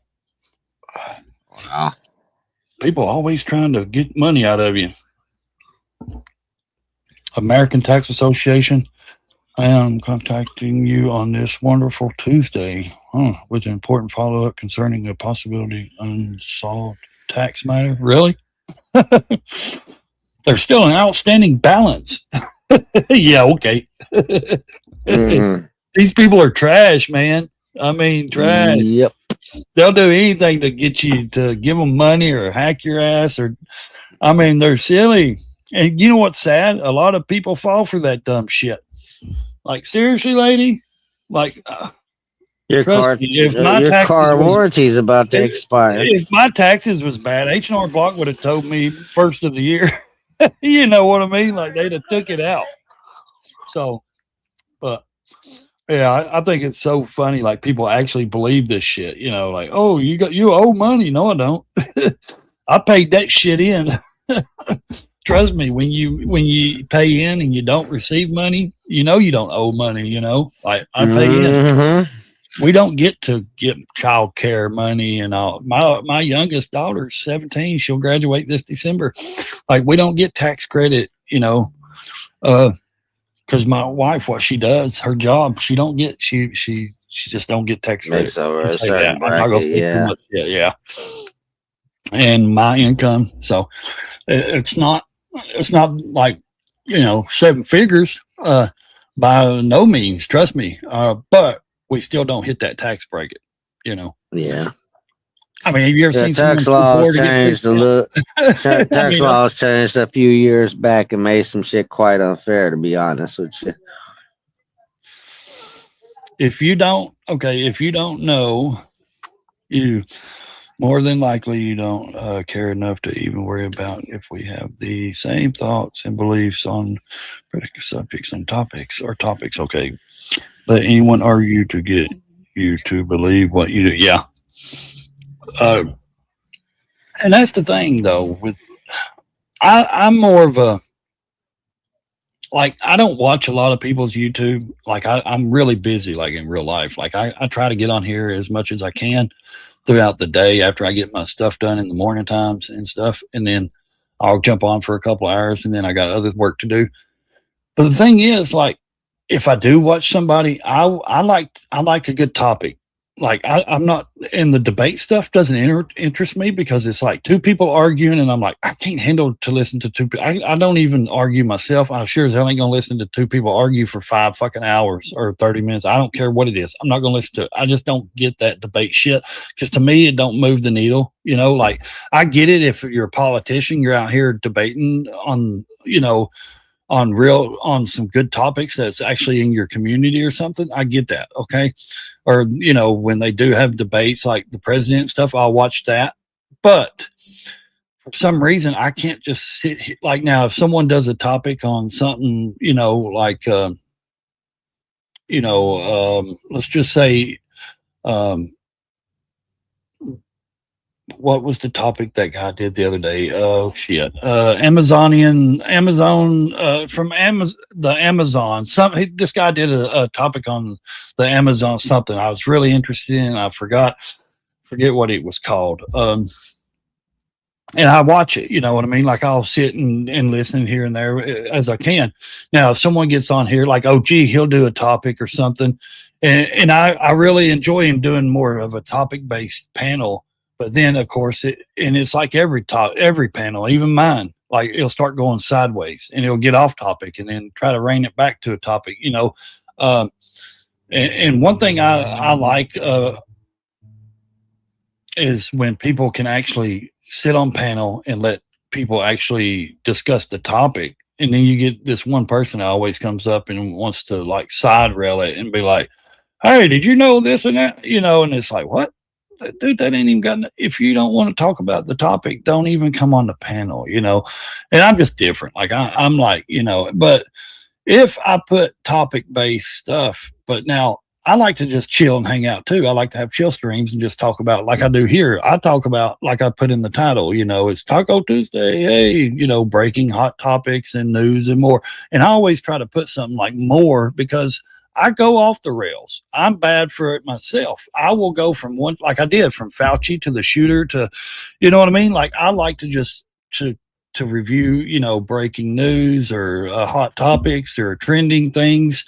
Why? Because it draws people in. I mean, I'm not going here just to talk to myself, am I? No, everybody's got some sort of, you know, reason or something. I mean, we want an audience or we wouldn't be on here doing it, right? I mean, seriously. If you're a panelist, you have a channel and you host live streams and you're a streamer, you want an audience. And I'll admit it. I've always enjoyed my audience, you know. And the thing is though, I think some people just take it a little too far when it goes to they get so serious, like they get to the point where they've done it in their big channels. I'm talking about big channels and I catch them in lies, you know, and I'm like, wait a minute. Well, this person over here or this news actually reported this, and then you're saying this, and then I will go somewhere else and check and then find out they just lied because they wanted fucking more people to watch, you know. And it's like, I don't know if I could really just lie straight out. I get if you're going to put, you know, some kind of thumbnail or, you know, clickbait, you know, title or something. But when you actually lie about what someone did, you know, I'm done with you. Like you're stating it as a fact, you know, and I find out that it, you know, I go research it and it's not true. Like seriously, like, you know, like with that shooter the other day, that shooter we were talking about earlier, I seen a guy saying, you know, he shot and killed that person, blah, blah, blah. No, then I go and actually do research. And from the research, the guy took himself out, you know, the coward way, you know. And I'm like, so why are you sitting here with 1 million something, over 2 million or whatever followers and all this, blah, blah, blah. You're lying to the public. You know what I mean? You're lying to your audience saying, this person did this and this happened when you ain't even got the whole facts out yet. You jumped on it and now you're putting out misinformation, basically. You know what I mean? Disinformation. I don't like that. I don't care what side of the aisle you're on. And this guy's on the right, you know what I mean? And I'm like, I've seen so much bullshit come out of both sides. This is why I don't choose a side. You know what I mean? Like I'm just a realist. What I see and I believe, you know what I mean? If you tell me something, I don't believe. Like, what's the old saying? Never believe what you hear and only half of what you see. You know what I mean? Like it's, you know, that's true. You know, so he's muted, by the way. He's probably talking to his wife or something. I'm just talking to him. So no, I put something in the back, Ray. I gotta go, brother. Okay. All right. Have a good one. Thanks for coming up, buddy. Quickness of having to exit out of here. All right. It's cool. Appreciate it. Yeah. Appreciate you, bro. Yes, sir.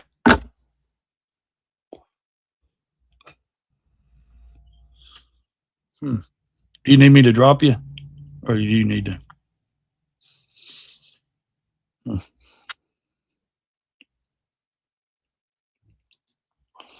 She said bye.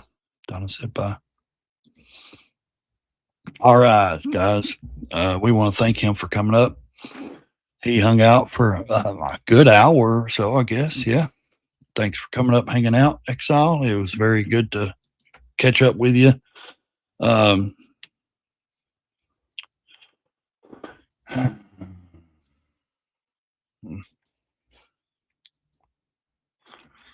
and we will be, like I said, I just want everybody to understand it was a fair use using other platform content as well. I just like to go through this once or twice to make sure it's in the video, guys. Sorry about that. Oh,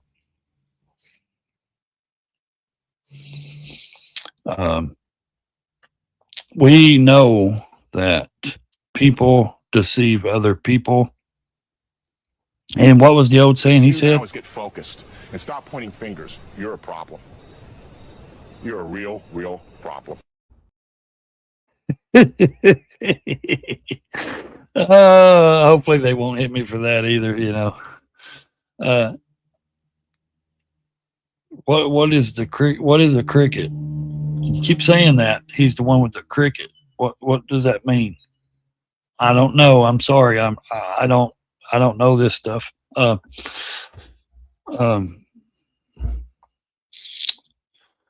Okay, let's go back over here and see what we got breaking over here yet.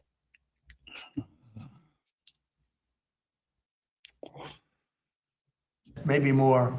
I want to get down 100%. You know, the greatest statistic, though, that you have is I guess he's talking about the crime bill. 2% of the people create 91% of the crime. You can really ain't that crazy? 2% of the And we people. moved almost 5,000 people out. They're criminals, career criminals. We moved that, or in some cases, they're in jail. In some cases, they were so bad, they came in through Biden. They're so bad, we don't want to move them out. We want to put them in jails because we're afraid they're going to come back in somehow. Well, that's why you got to stop them from coming in, period, man. 82%, maybe more. I mean, I want to get down 100%. You know, the greatest statistic, though, he's saying something. Everybody keeps saying he's. Can you tell us about the mindset of coming into your last season? Like, that's a real thing. It feels like. Plead the fifth. Is everything better? Is everything funner? Is everything more awesome? Like, how do you kind of view this year versus maybe the years of the past? I'm going to plead the fifth. Okay. Yeah, he's trolling Fauci. Like that that absolute coward, Tony Fauci. Yeah, absolute coward. He's a conservative. Are you kidding me? This guy, Aaron Rodgers. You got a pardon, and you're in front, and you pleaded over 100 times. Yeah. At the White House. What do you think? I think he also refused a shot. All that stuff back then. This guy's a complete, which is good. He's on the right. He's got common sense, and of course we know that. What's her name? Sophie Cunningham is got some supporters, but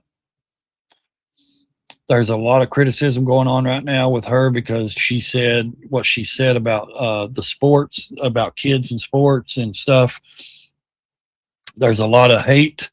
There's coaches wore the shirt. One of the coaches wore the shirt the other night saying something about Transformer kids, something, and Sophie, like they're like, why do they keep trying to bring politics into sports? Like, I don't even watch sports, guys. Like, I'm a golfer. I play golf and I ride motorcycles. I race dirt bike shit.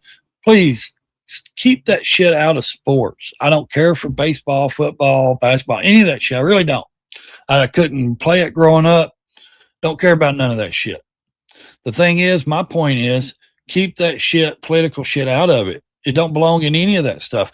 Let these people, and especially kids, let these kids just play the sports. Let them be kids. What happened to that? You know, what happened to bringing all this shit on top, putting the weight and the pressure of all this shit on kids? I can't stand it. Scared of, Tony. I think it's I thought you were the ridiculous. science. Yeah. I thought you were. I am science, and you get up there and you can't answer a question. Yeah. What are we doing? And how much time did the network spend to that? How much time did they spend on my responses every week? Exactly. How many times did they spend on Aaron Rodgers' response when he was talking about the C-19, the shot and all the boosters and all that shit? Exactly. Like, how in the hell do you sit and I'm sure he'll take a hit for this, for saying this on public air, on wherever he was at.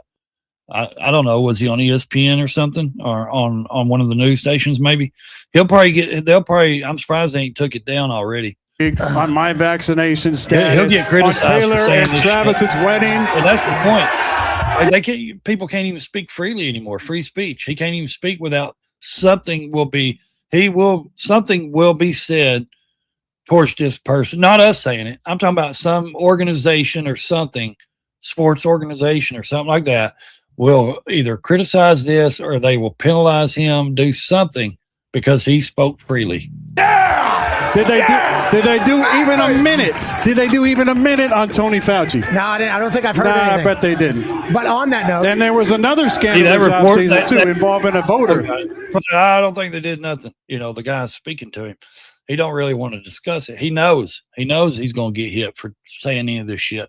So he can't say it. The other guy interviewing him, having him up there, the other announcer, he won't say much about it. For MVP, for Coach of the Year, how much time did your network spend? Where's your cap?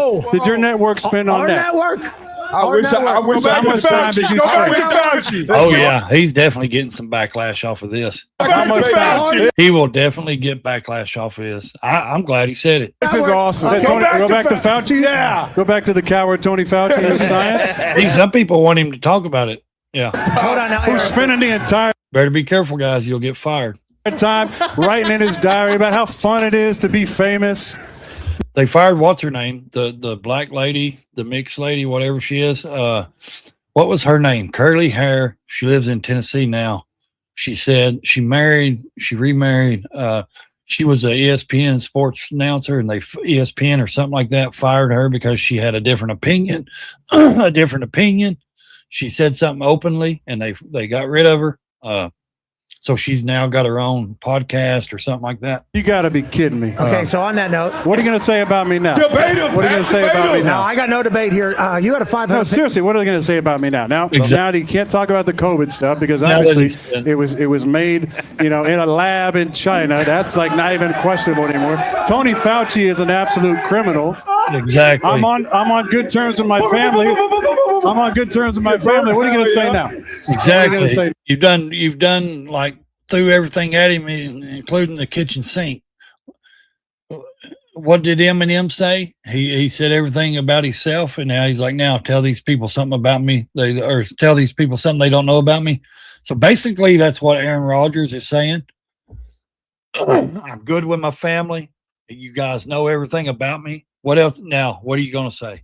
What are you going to say? I said it. I want to let you know it's been a fun ride. That's basically what he's saying. Over the last It's couple. been a great life and a great career. And it's nice to be sitting on this side now, especially after that coward played the fifth over 100 times. Okay. I thought you had a part in there, Tony. Why couldn't you answer one question the entire time? Okay, Why we not? got 4 minutes until the hard hour. He won't answer. I Yeah, know, he won't. We I keep got this more. shit going. He can't answer it because he'll get canceled, man. He can't agree with you. As you was saying, you don't watch sports. I was typing Tony Romo just got a DUI. Huh. Tony Romo, that sounds like familiar. Tony Romo. Is he a player or a coach? Huh. Sounds familiar. And the only reason I showed this is because hell, it's on. I've seen it all morning. Bueno,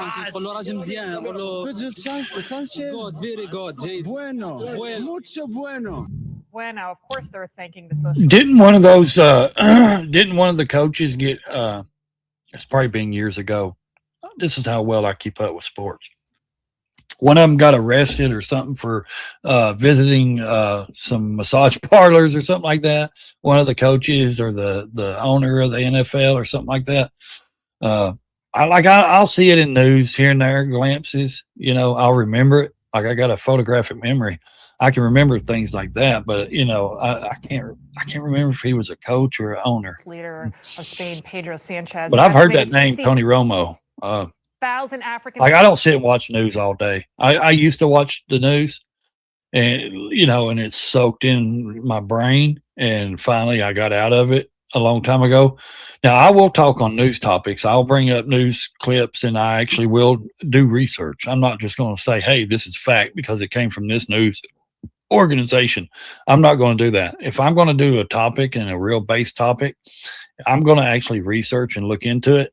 I'm not just going to go on what, a 30-second to a minute clip of the news says, Fox News or CNN or any of that shit. I don't care for the mainstream media. I've caught Newsmax too, actually, in a lie before too. And not only that, I've caught them pushing up the story. Of course, they all push it up. Like I was saying earlier, they all push propaganda more than, they make the story more than what it is, you know, to get the views, to get the people to watch. Alert, or, you know, breaking news, or alert, this is breaking in, you know. Oh, Taylor Swift got married. Why would that be breaking or alert? You know what I mean? Why do I need to be alerted or breaking news because some dude, you know, did this or said that? It's so cheesy, man. These news organizations are so, it's like they're fighting for scraps, you know, just the scraps of just to get somebody to watch their shit, you know. Outcry. Supposedly, most of them are being sent Dated back because Jessica we saw them Simpson, there early. I think. Now, this invasion, that's what it was. Something out of a the movie. dance girl that didn't know As what they chicken poured was. into the city of Okay. Ceuta. A This pro happening team all owner? because Okay. Spain's Supreme Court ruled that migrants who reach Spanish soil can't be deported without due process. Sound familiar, right? Now, Spain's Socialist Prime Minister Sanchez, he actually approved legal status to 500,000 illegals. So My 60,000. Lord. That's what Joe Biden and them wanted Many to of do. these illegals were already in the streets shouting. They wanted to "Allah prove Akbar." Yeah. status to all The these left illegals claims here. everything has now returned to normal, but as you can see, the images telling quite the different story. Joining Everything us now, is went Niall back to Gardner, normal. So he's a did they former did aide deport to them back over Margaret the fence? Thatcher. Also with Huh. us, Artel Cueto, So former they Border did send Patrol them back agent for over over the 2 fence. decades. It's Yeah. For taking the stand. Like I'm a fan of yours. This is a girl that went a completely different way. She was actually going to dental school to be a dentist, and when she got when that guy swam on the swim team and beat her, she stepped into the limelight of speaking out, and I think she took it. And of course, she took a different career path. I guess it's obviously benefited her more, or she would have went on to dental school. She speaks for herself. Also, the Riley Gaines show, I guess maybe she left the other guys. She was on another podcast. She was working for what was the name of that guy's podcast? The Trey something show or something. I don't know. She was working for somebody in Nashville because they all live in Nashville. She was raised in Nashville, Tennessee. Her dad was a big Vanderbilt football player. He quit after he paralyzed a guy on the field. He tackled a guy. Damn, I forget his name. A black guy out of either Mississippi or Louisiana or Missouri, somewhere down there. He tackled him. Her dad did. He's a Gaines, and he tackled a guy. I think this was like 80s, maybe 90s, something 80s, late 80s, 90s or something in college football. And he paralyzed the guy, and he went and seen him all the time.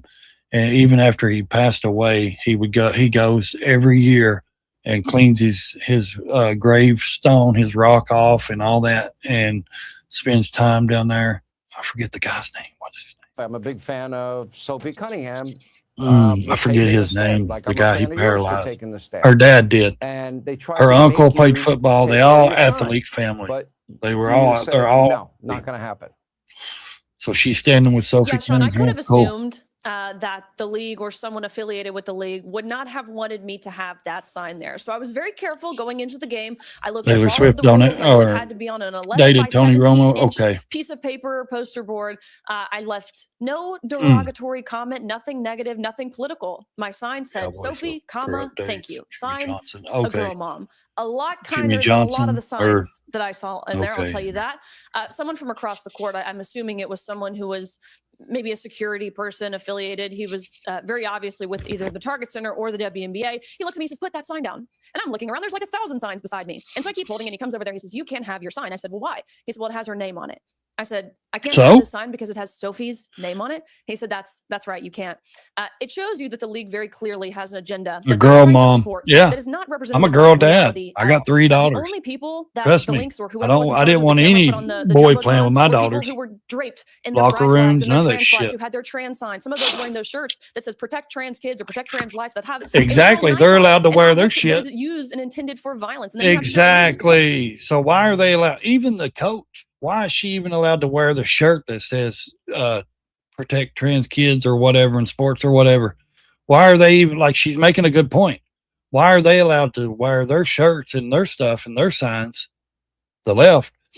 Now, like I said, I'm not saying I'm left or right. You know what I mean? I am what I am. You don't need to know my opinions really on this matter. It doesn't matter. It's common sense is what it is. I'm very, very like a realist, I guess. I don't know. I've never voted. I don't give a shit about that. You know, I think one dirty politician is another dirty. They're all dirty politicians, in my opinion. I've never actually seen any good politicians, in my opinion. I've got 3 daughters. Until you have kids and daughters and shit, I don't think you got the right to speak on this. And trust me, as having daughters that's played sports their whole life and been in, you know, they've played softball from t-ball to softball to basketball. I promise you, I do not want any boy in the locker room with my daughters or any of those other girls. I promise you that. I don't even want a coach, a female coach, okay, to a point, but they don't need to be in there long. You understand? In and out. Those girls need to, you know, be by themselves. Coach wearing a shirt that says trans kids belong. They say that Sophie. Yeah, there it is. Yeah. The coach aligned herself politically conservative because she has stood by the slogan of protect women's sports. That's it. Nothing more, nothing less. If protect women's sports is deemed political, like they say, then so is trans kids belong. The league often says they have a problem with people like Sophie bringing politics into sports. The league doesn't have a problem with politics in sports. They have a problem with conservative politics in sports. And I will tell you, Sean, every time Sophie was on the court, every time she was subbed in, every time she threw up the ball, she was booed by the entire stadium, virtually, bar me and Jen Say, who is sitting next to me, owner of XXXY Athletics. They're trying to do to her what they've done to people like me, what they do to people like you. Yeah, that lady became famous off her stuff. She just started making T-shirts, XXY, you know, for the women's and stuff, XXY. She just started selling local, you know, making T-shirts and selling them local and online. And now she's fucking famous and rich as shit. They call you reprehensible, totally inaccurate things like racist. And I think that's at best. And they use violence against you at worst. But I will tell you that Sophie is absolutely unshakable. She is unwavering. And that makes her uncancelable. Exactly. And that's the confidence and courage that she Exactly. I like Sophie Cunningham. She is unwavering. She is. And here's the thing. That girl, she can defend herself. She's took karate or taekwondo. It's either karate or taekwondo or something. She studied that. She has practiced and studied that, I think, her whole life. That's why these girls can't really take her down on the court. Like when they grab her and shit, she knows how to grab these females back. She knows the defensive positions to grab and do. She's a tough cookie, man. I mean, she really is. Like I said, I don't watch sports, but I know enough of the news and stuff. She's blowed up. Like her and Caitlin Clark is the number 1 and 2 most popular fucking girls in sports right now, and the WNBA. And if it wasn't from these 2 girls, and especially Caitlin Clark, none of these girls would be getting paid what they're getting paid. The sponsorships wouldn't have even came to the WNBA. When Caitlin Clark's not playing, you don't have 50% of the audience ain't even there. You lose 50% of the audience. So these other women and these people that treat these 2 like shit need to stop. They need to realize, especially these other players, they need to realize that this is how they're getting paid, because you got 2 people that's bringing in attention, good attention, especially Caitlin Clark. She's the golden ticket.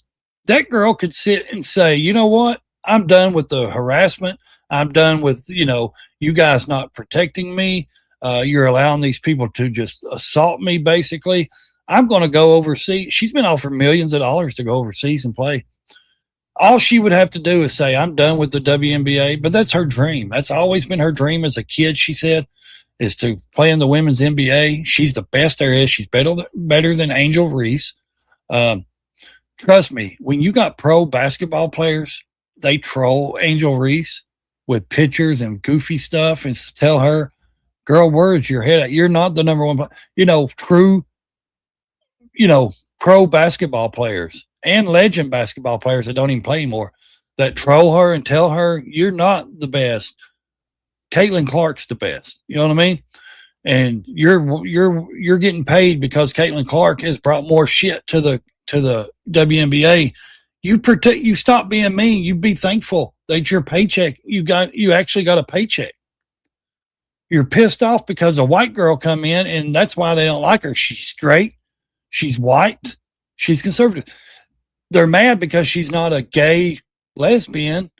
And I guarantee if she was a gay lesbian or black, they'd love her. That's the truth. Well, it's not going to go over well in the country. And Sophie Cunningham, I love this chick right here. She don't put up with any of that shit. She didn't even have to say a word that night. She just pointed at that girl, and that girl got triggered and lost her shit over Sophie just pointing. The Dylan Mulvaney So funny. Bud Light controversy. Going woke makes you go broke. Yep. Going woke makes you go broke. Keep going woke. You think these people, look at this one. Yeah, look at her. Look at this. Look at this goofy. Anybody heard from him? Oh, I'm just not going to run next year. I'm just done. I'm not going to run. No consequences, no arrest, no nothing for what he's done. You guys really don't believe he was involved in any of that fucking scamming and shit from the Learning Center there behind him? Y'all believe that? See, this man. Oh, yeah, this is a new video the other day. Okay, by the way, this is just surfaced yesterday. I seen it yesterday, I think. Bison after getting too close. Why do you fucking idiots want to take pictures of a 2,000-pound bull? Something with horns. This is how stupid white people are. I mean, white people do some dumb shit. White women. Oh, look, there's an alligator. Let me pet it. If you ever see certain black channels, like these black content creators, like they'll just show like white. There's one channel that's really famous. I forget who it is. I think it's on Instagram or something. He's like, you white people are crazy. White women are crazy. And his whole channel's based, his whole content's based on how crazy white people, the crazy shit white people do. And I agree. White people do some crazy shit. Like here, I want to go up to this 2,000-pound fucking bull, basically bison. It's a bull if it's got horns. It's a male, if you didn't know that. I want to take a picture and pet the fluffy cow. You know, they tell you specifically, do not get around these things. Do not try to pet the fluffy cow. Oh, I seen a woman get there in Sturgis. Every year, Sturgis is starting this week, guys, the motorcycle rally in South Dakota, Sturgis. And there was a woman out there a few years back. She wanted to get close. She wanted to take pictures. She thought she could get down and squat down 3 or 4 feet from this bison. And guess what? That bison picked her up by her legs and slung her around so much, it jerked her blue jean pants completely off her. Completely off her. To the animal. These people are Yellowstone National nuts. Park. Watch this. The hell do you want to? Here, let's go. Look, I want to run and touch it. I want to touch it. I got to touch it. And these people behind the camera are like, look at these stupid fucking people. Go back. Go back. Go back. Why are you even around? Why are you out around these fucking This things? comes just weeks after a man was attacked by a bison at the same Wyoming Oh, my park, raising Lord. New concerns about park safety. Joining me now is wildlife naturalist and These filmmaker people Casey are Anderson. nuts. You know, Casey, it's one Okay, thing. trust me, I've been face up to these things. They've been behind sturdy ass gates and walls. You don't get close to these things. They will get you quick. Did the women's basketball coach for a pro team? Oh, I don't know. I don't know. Who is that? Yeah, okay. Ever seen an albino alligator? Yes, I have. You know what? Let's ask that. Huh. Did the women, okay, are you asking if did Tennessee get a pro basketball team? Women's? Let's see. Research. Okay, let's see. Tennessee women's basketball team status, current program, Tennessee Lady Volunteers, that's the college. No, Knoxville. The arena, Thompson Bowling Arena, which we all know Pat Summitt was the greatest female coach in UT history and up there. Lady volunteers, Tennessee. I'm not seeing anything. I'm not seeing anything about the pro team. No pro team. They may be talking about it, but I ain't seeing anything about it. There was one I wanted to see if I could find. Let's see here. Woman in South Dakota Sturgis bison accident, rips pants off. Let's see if I can find that clip. That might be a long clip, old clip. Let's see. No, that's not it. It was a long time ago, a few years back. That's not it. Look, these people are crazy. That Asian, she's like, no, I'll turn around. No, thanks. She almost went up to it. Let's see. Oh,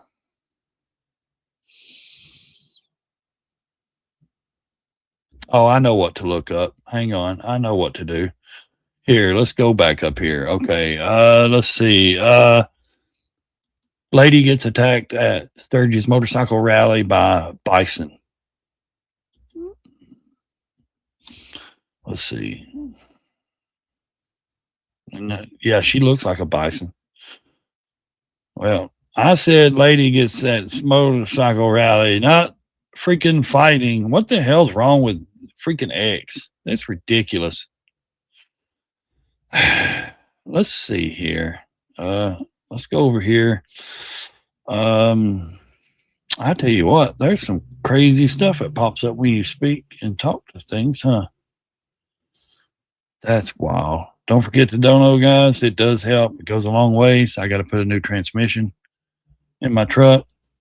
I ain't got no potted meat, guys. I need some potted meat. Okay, let's go to search. Lady gets attacked by bison at Sturgis motorcycle rally. Let's see if I can find that clip.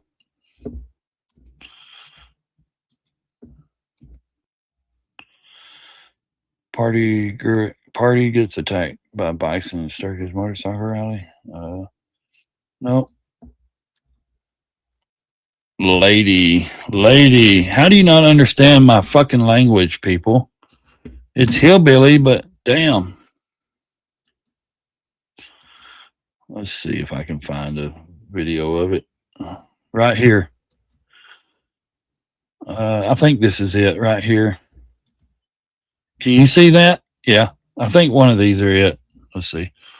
My mom was telling me about the Final Four. Oh, when it happened last year. Oh, really? Tennessee? Yeah. Maybe they're shit. That'd be cool to get a pro team up here. I think that'd be awesome. That would be cool. Let's see if this lady is getting attacked. There's one that the lady gets her pants ripped right off of her. Man, this might be her. Look at all these. And this is how it is. You got to stop on your motorcycle. There's hundreds of people that have to stop. Everyone, here it goes. Yeah. Every day. Look at her. Look, she gets swung around. Look. Every day people get, look, he's just swamping her around. Every day there's people that's just stupid. You have to stop and let them go through. There's herds of them like this. They just walk across the street. Look, they literally ripped her pants completely, slung her around so much. Here, I want to walk up. I keep wanting to walk up to them. I don't know why it attacked me. Well, maybe because you walked up to them, lady. Where's your pants at? Huh? Where's your pants at?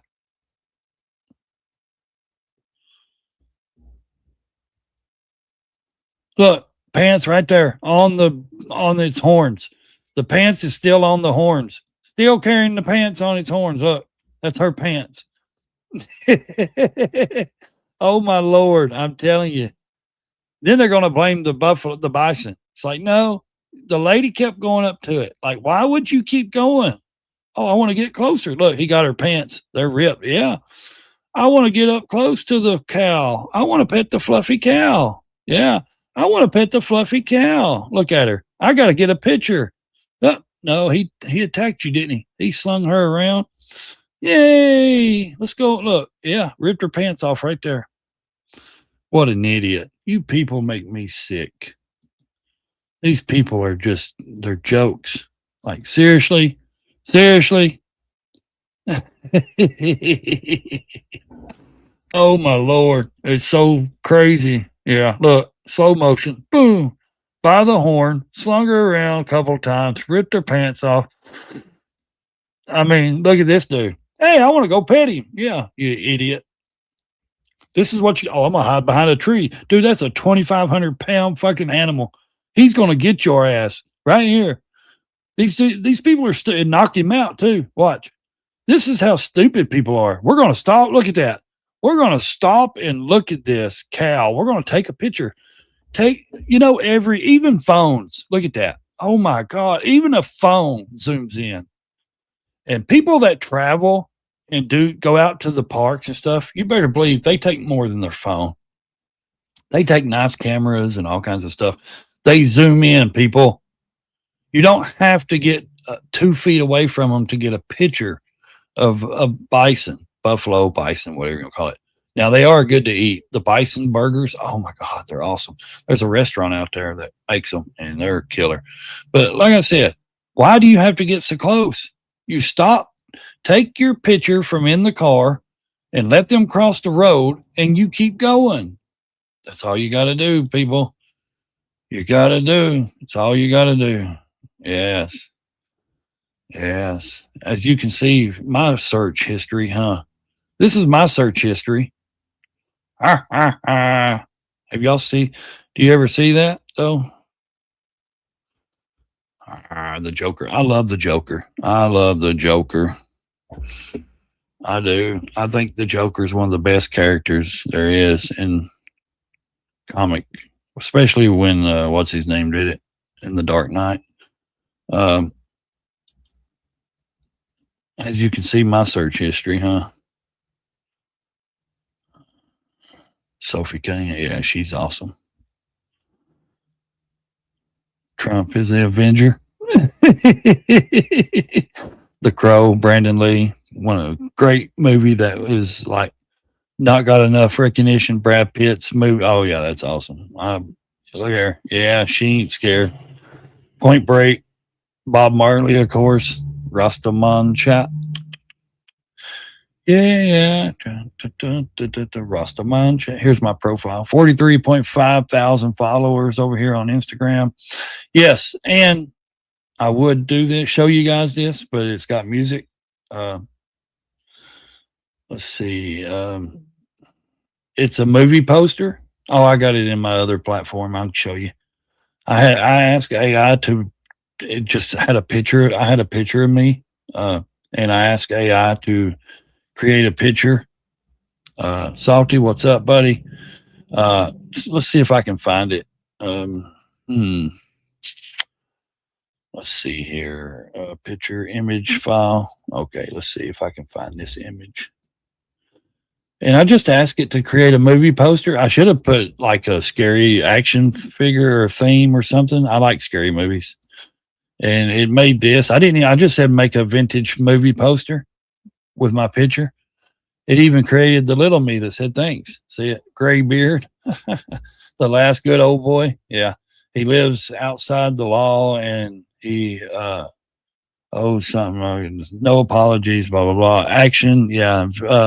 Vengeance, no mercy at the bottom. When I don't know what it says. I can't read it. I have my glasses. I got them on, but I still can't see that shit. Let's see. I'll see what it says right here. Okay, at the bottom. Okay, the last good old boy. Grindhouse presents. Yeah, Grind. Okay, starring the man with the mirrored shades. Yeah, the mirrored shades.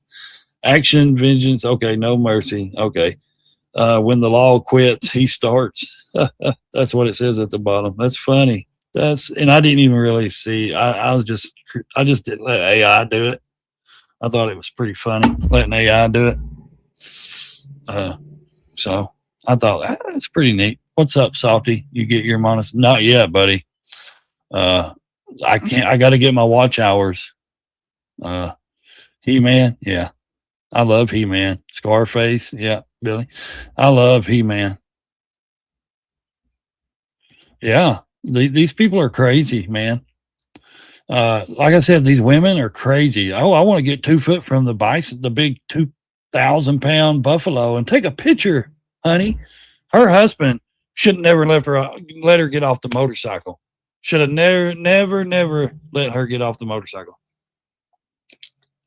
Oh yeah, She-Ra. Oh yeah, I'm a classic guy. I mean, I'm telling you, I grew up with my favorites, Ninja Turtles. I was G.I. Joe guy, but we didn't have a TV. If we did, it was a floor model, and most of the time we didn't have cable or none of that shit. Like, I'm serious. Like, I was dirt poor growing up. Let me tell you what I would do. Back in the day, people, if you don't know this, in the 80s, they used to be something called a newspaper boy. And he would bring around newspapers door to door, okay? And on every Sunday, people that ordered the newspaper would get a big ass rolled up newspaper. Why? Because it had all the sales papers, J.C. Penney catalogs, Toys R Us catalogs, books in it, all that stuff. So what I would do is go to the neighbors and unroll it, get the Toys R Us or the toy section book out, magazine, paper out, roll it back up, leave it there. I would actually cut the Ninja Turtles and the other figures out of the book, out of the paper, and I would play with them as the toy. My mind was so realistic, and I would think and do things like that. Like, we were so poor, we couldn't afford the actual Ninja Turtle toys. I never until later on, and then I got a box full of them in the boxes, and you know, I had just about every one of them years later. The thing is, that's how poor I was. I'd have to cut them out of the paper and play with paper Ninja Turtles and stuff. So don't tell me, oh, I'm poor. Man, y'all don't know what poor is. I'm telling you. People complain too much these days. We didn't complain. We just played and did we just created shit. We had creative minds as kids in the 80s. We created things. We play army or war with sticks or BB guns in the woods. Or if we were in the city, like I grew up in East Nashville, if we were, growing up, we would build bicycles. We couldn't afford to buy them, so we would build them out of parts. And we would ride all over the city streets and everything. Like, we're not just saying, hey, when the street light came on, we had to, that's not like a trending thing that we just say on here. We literally live by the street lights. We knew if the street light came on, our ass better be in the yard or in the house. We had to be close to getting in the house. We had to be in the house. We did drink out of water hoses. Well, yeah, we'd let it run for a minute because the water was so damn hot that it set in there, or there were spider webs or spiders in there. We'd have to let it flush out. Like, I swear, I think the greatest generation or the greatest time to live, it was in the 80s and early 90s for me. Of course, that's when I was younger. But I swear, everything I've seen since then has been shit. These kids, they don't get to experience the shit that I've experienced.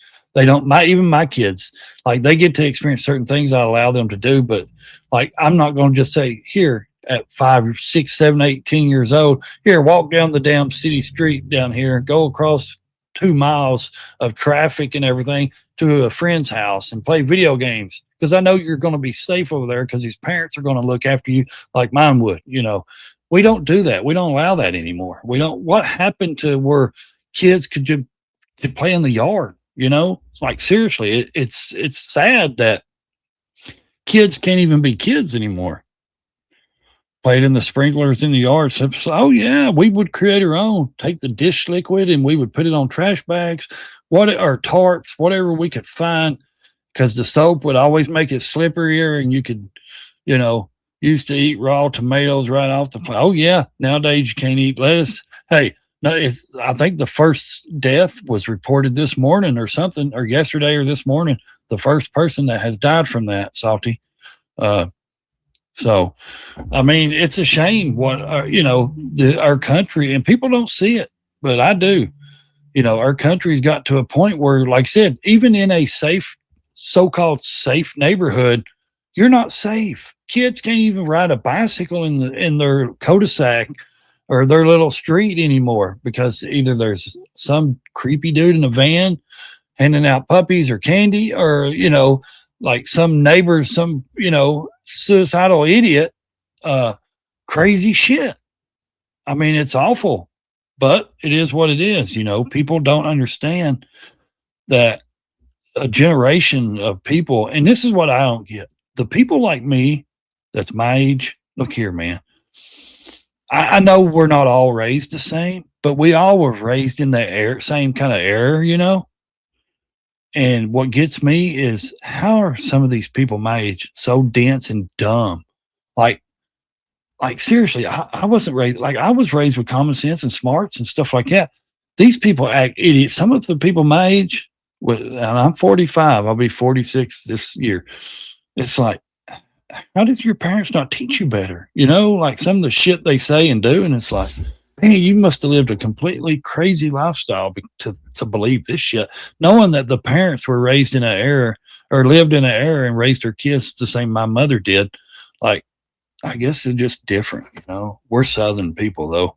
We're in the South, and this is my creation. This is my AI creation. That's actually my face. I wanted to always, you know, I love comic books and superhero stuff, like action stuff. So I told AI to create my two favorite, you know, action ones are the Wolverine and Deadpool. So I told them to combine it two together and create me the ultimate, you know, weapon action hero. And this is what it did. It created the Wolverine Deadpool. So that's what that is. It's pretty cool. So I combined my two favorite, you know, comic heroes, comic book guys, you know, and that's what it looks like. That's what it would look like if it was a Deadpool Wolverine combined. So pretty neat. Yeah, I mean, this, people keep saying, why do you look like? What do you look like? Okay, here. That's what I look like. I am.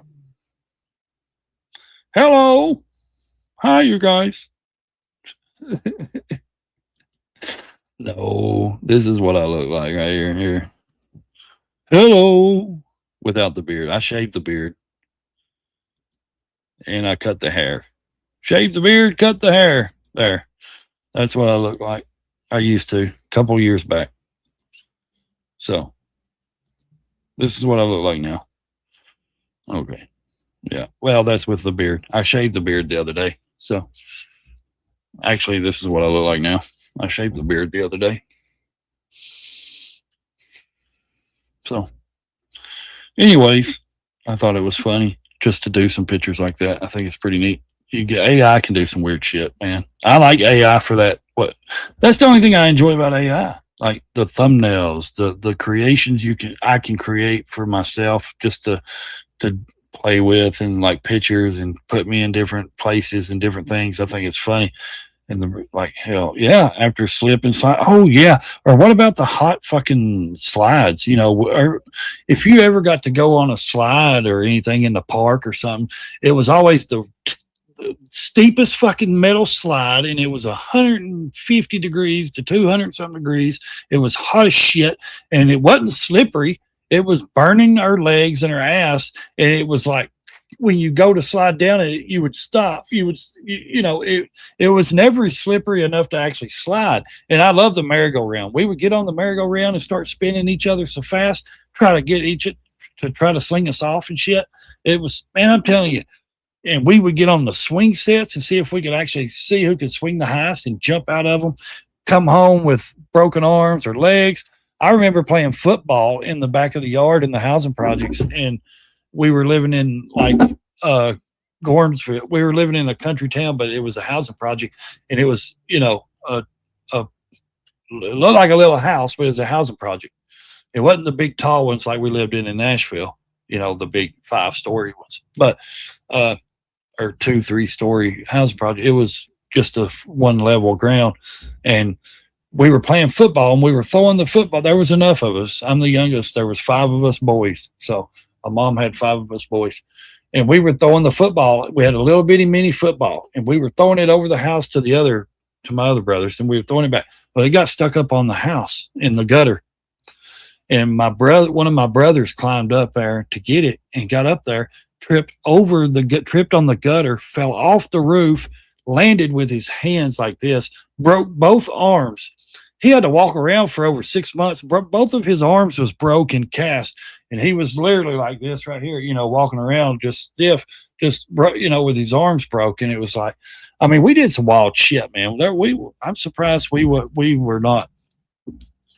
Seriously, I'm surprised we weren't worse off.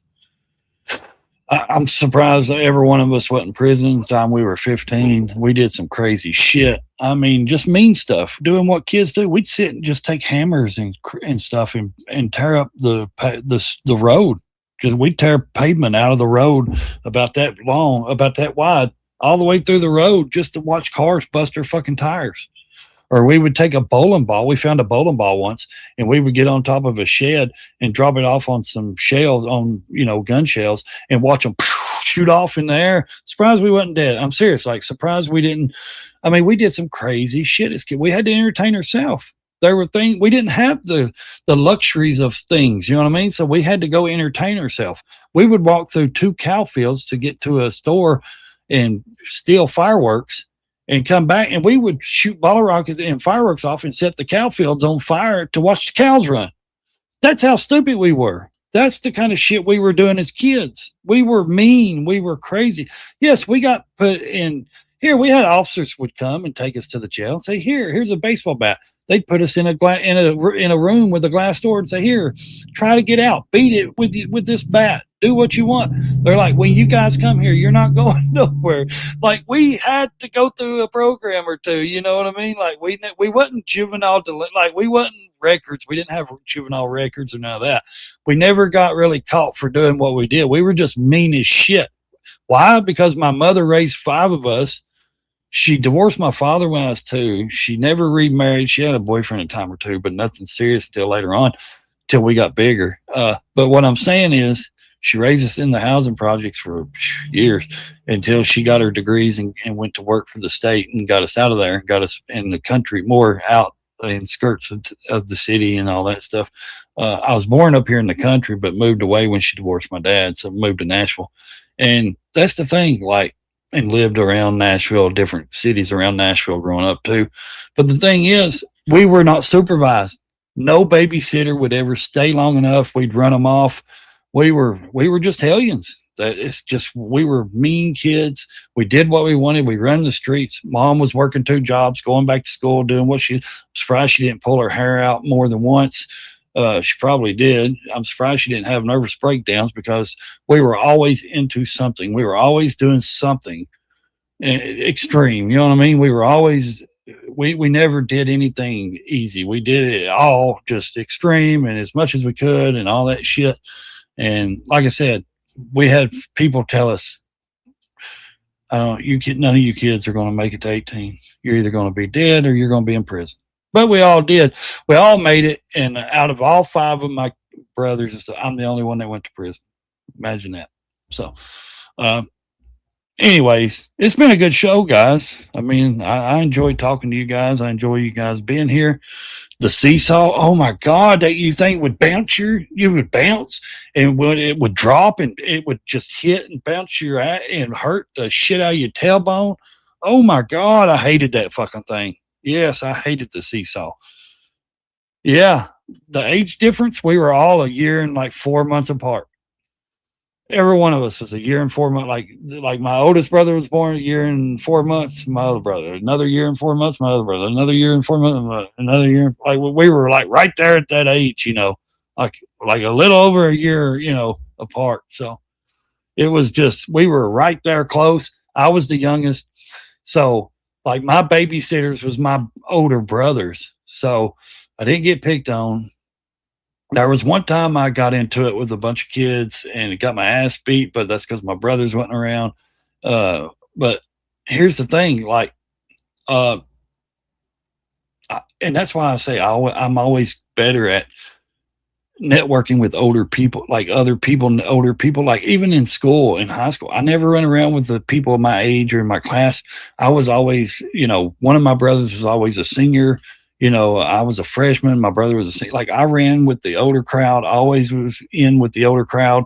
I never, you know what I mean? I always, like, they had to babysit me growing up. So I was always around, you know, my oldest brother and the next to the oldest. They were in their teens. So I got to run around with them and their friends and all that shit. So I was always around older females, older dudes, you know, running around, hanging out, cruising the street, you know, doing crazy shit and stuff because mom had no babysitter and they wasn't allowed to leave me and my other brother that was a little older than me, you know, couldn't leave us alone. So we always had to go, you know, it was always together. All of us was always together. But we liked it that way. We enjoyed it. You know what I mean? We enjoyed us, brother, just being around each other. Like, we went everywhere we went together. Like we were our own crew. You know what I mean? Like, we were our own, like, everybody knew, hey, you don't fuck with them because if you fuck with one, you got to fuck with all of them. You know what I mean? And they're always together. So that's the way, you know, it was growing up, you know, so. And I preferred it that way. I'm glad, you know, I'm glad the way I was raised. I was still, you know, around my family like that, my brothers and shit. And of course, we had cousins and shit that was around us all the time too, you know, that would either stay the night with us or we would stay the night with them and we would go do shit. And like, we were always busy though as kids. Like, we never sat. Like, I think we had an Atari one time. We got the Atari. We played that for a little while until we got pissed off and broke it. And then when the Super Nintendo came out, I believe that was what, 91, something like that. Was that 91? Somewhere in the early 90s. I think, yeah, we had one and I was already 11, 12-year-old, you know, so we had one. I played it a little bit, but it wasn't like you know, sitting there for hours and hours playing video games. We just didn't. She wouldn't let us. Mom wouldn't let us. Like, we did it. We had to do other shit. We were more into girls and swimming in the neighbor's swimming pool because their daughter was our age and went to school with us, and she had other chicks over, you know, other girls over, and we were all just, you know, friends in the neighborhood we lived in, and we all accumulated around this one swimming pool, and we all had fun every summer and riding dirt bikes. You know, I was riding dirt bikes and got into, I was like 11 or 12. I got my first dirt bike. So, you know, I started getting into that. So we never really sat in the house on video games. Now, I like video games.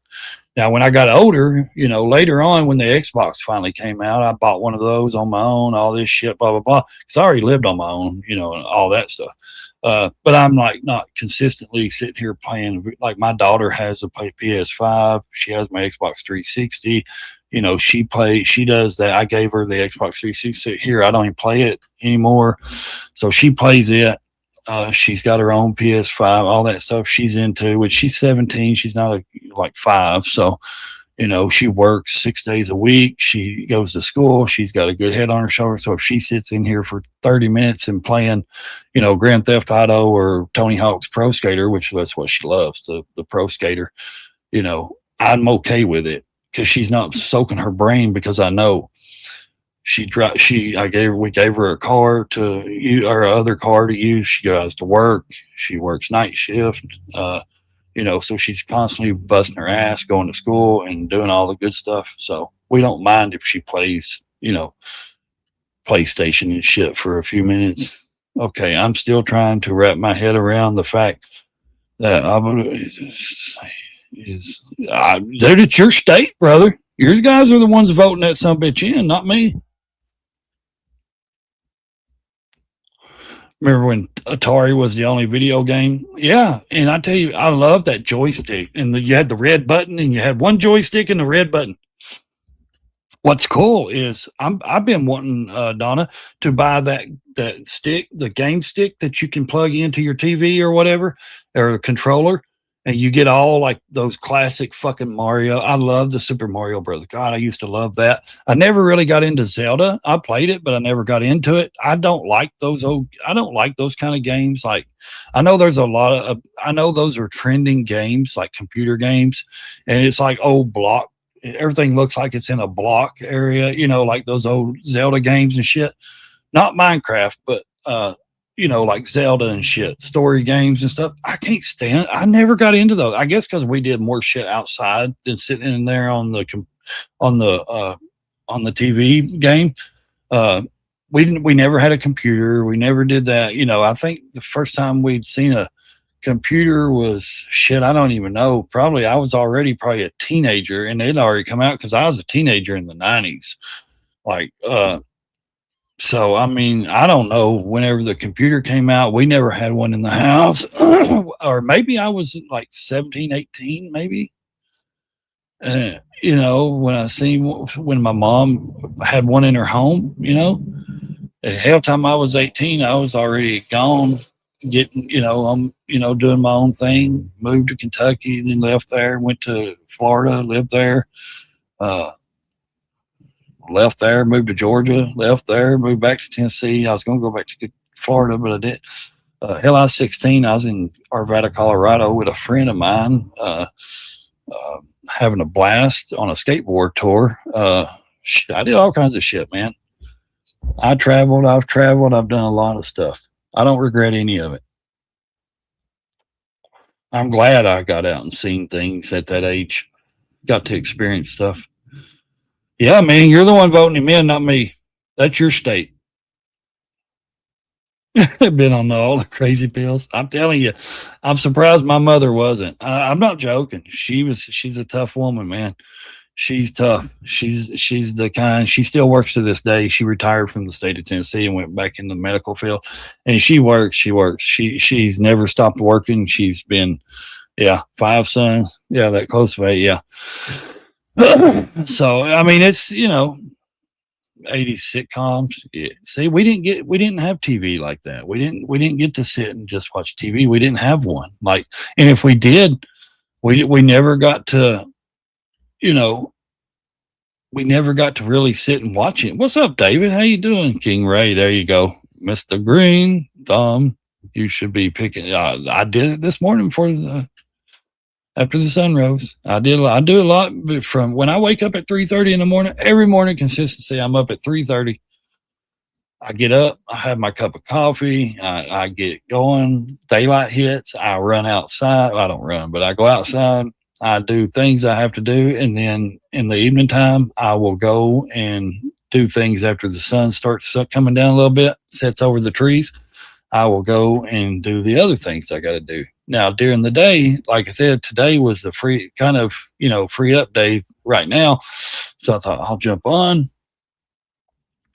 We got 2 more shares that's come in. We're taking to the, we got a fest coming up. We're trying to get ready for. We have the fall festivals. We have the back to school fall fest. We have the pumpkin fest. We have all kinds of stuff coming up, David. So we'll be, taking things out there. We'll be setting up, doing that. We will, we'll be. There's a lot going on. So I mean, there's a lot. Don't forget, yes, all donos, Cash App, Venmo, or PayPal to support the channels, guys. Yeah, never played any of those system or games. I like them. It's just I didn't have them enough as a kid to really get focused into where you know what I mean. That's all I did. We didn't do that. We weren't allowed to do that. Mom would tell us, okay, you all can get one gift at Christmas, and it'll be probably a Hot Wheel car or some shit like that because she couldn't afford it, or give us something. She could afford things once she started working for the state of Tennessee. Like she would do this. She would be like, or you can have one big thing to share. So we would always be like, okay, get us an Atari. Okay. Or the Nintendo, get us a Super Nintendo. We all shared it. And then after she started working and getting us out of the housing project, she got us into another town and stuff.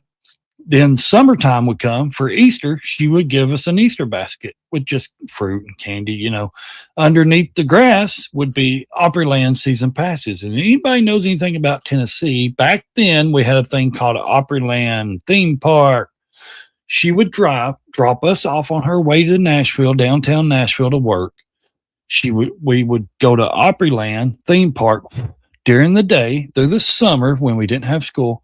And we would go in, and that was our babysitter every summer for like 5 years in a row. She would get us season passes because it was cheaper for us to go do that and her to drop us off and be there than instead of paying a babysitter. And we were already at that age where we were getting up there, you know, and she would stop on her way home and pick us up. We had to be outside the gate and ready to go when she come through.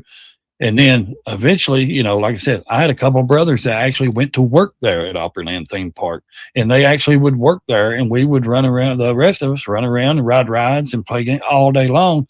And that was our babysitter for like 5 summers in a row, you know. And let me tell you something, if you're not familiar with Opryland Theme Park, oh man, it got so good in the 90s. Oh man, it was good, big, man. I'm telling you, that was the best place to meet girls, especially as a young teenager, and run around all day with nothing to do but ride rides and play and flirt with females and shit. That was a fun place. And now they closed it. They shut it down. They built the Opryland Hotel.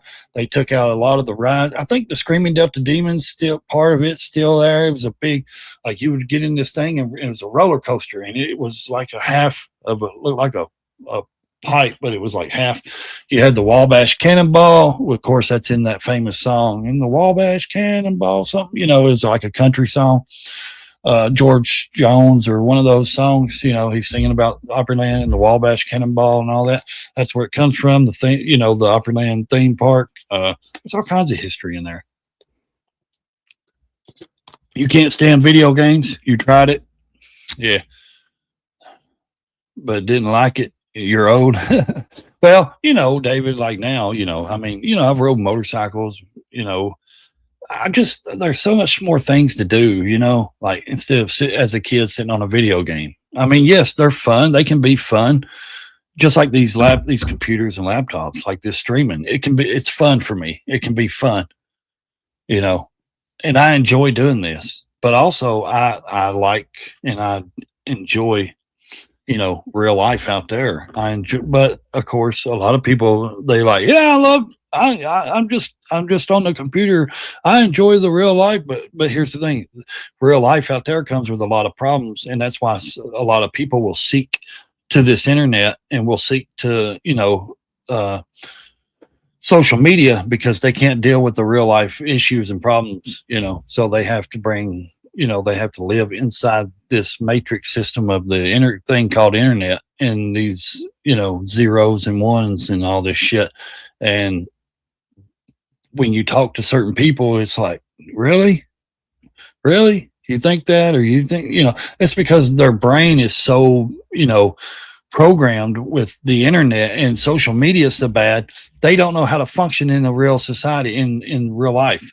You know, their internet brains, that's all they do. Oh, that person's smart as a tiger. I bet his IQ is high. Well, that's because they live on the internet. They actually don't know how to function in society. They couldn't go out here and get a job. They couldn't go out here and do something. You know what I mean? Like, they don't know how to live. All they know is what they've researched and they've read on the internet, blah, blah, blah. They may seem smart and this intelligent, and all that. No, they just read the shit off the internet. They research or they read this stuff. They see it. They're living in this matrix system of, you know, zeros and ones and all this shit and information. Fine, cool. You know what, you know, information, you know what certain things is and what it does, but you can't apply it to life. You can't go out in society, a functioning society, and apply it. Why? Because you're always on the internet. It's the only place you know it. You don't know it outside the internet. You know, it's all, it becomes real once you get off the internet, you know. So I don't know. I'm just rambling. I just like to ramble. You know, it is what it is. Once they become non-pixelated, yeah, got too complicated for you. Game Boy used to be good. Tetris, oh man, that was an addictive game. That used, you know, I would see people that played Tetris that was addicted to that, like people, like the older people that are addicted to their what's that, Candy Crush and stuff on their phone now. They sit and play Candy Crush and shit like that. To me, that kind of reminds me of like the way people acted with Tetris, you know. They would sit with the Game Boy all day, you know. And the good thing about that came out in what, 90, 91, 92, somewhere in there. It, like, that was the handheld, you know, it blew up because it was handheld and people could take it places and go anywhere to the, you know, it was crazy. Like the first, you know, I think that and Sega Genesis maybe came out the same time, the same year, and it blew up. Sega Genesis blew up because it had Sonic the Hedgehog and all that shit too. That was I never got into the Sonic, the games, you know, or I never got into the Sega Genesis and stuff. I did play them a couple of times, but never got into them either. So what was it that flooded really bad? The Opry, yeah, Opry Mills, the mall, the Opry Hotel, and all that. Yeah, yeah. I think or it was no. You mean Opryland theme park? If it was 25 years ago, I can't remember how long the theme park has been shut down. It may have been shut down longer. It may have been shut down for 25 years now. I can't remember. You played board games when you were young? Yeah, see, we did. Well, we would play certain ones like the, you know, we loved Uno. We loved playing cards like Uno, and we would play, of course, Monopoly. There was another big one we played a lot. It was a board game. Clue. Maybe it was Clue, where you had to figure out certain things. Yeah, maybe something. We played a lot of it was Scrabble, I believe it was, where you had to spell out the words and put them in your little thing and put them out on the thing. Then we played. I tell you another game we played. A woman introduced us. One of my mom's friends introduced us to it. It was I think it was like Rummy Cube or something like that. We played that because there was enough of us. We played, you know, we could, like I said, there was 5 of us. I'm not for sure. I can't afford my truck to get fixed right now. So I got my transmission's out of my truck and I've got to get it rebuilt. And the guy that's going to rebuild it for me, he's not charging me like a lot more than what it is. So he's only going to charge me around $1,500 to rebuild it with new parts. So that's what I got to do. I gotta work on getting that transmission rebuilt. Luckily, you know, he's going to give me a discount. So, Dollywood. Oh, I love Dollywood. Yeah. We took our kids there a couple of times when they were smaller. Of course, I think they got to go on field trips from school there too, you know.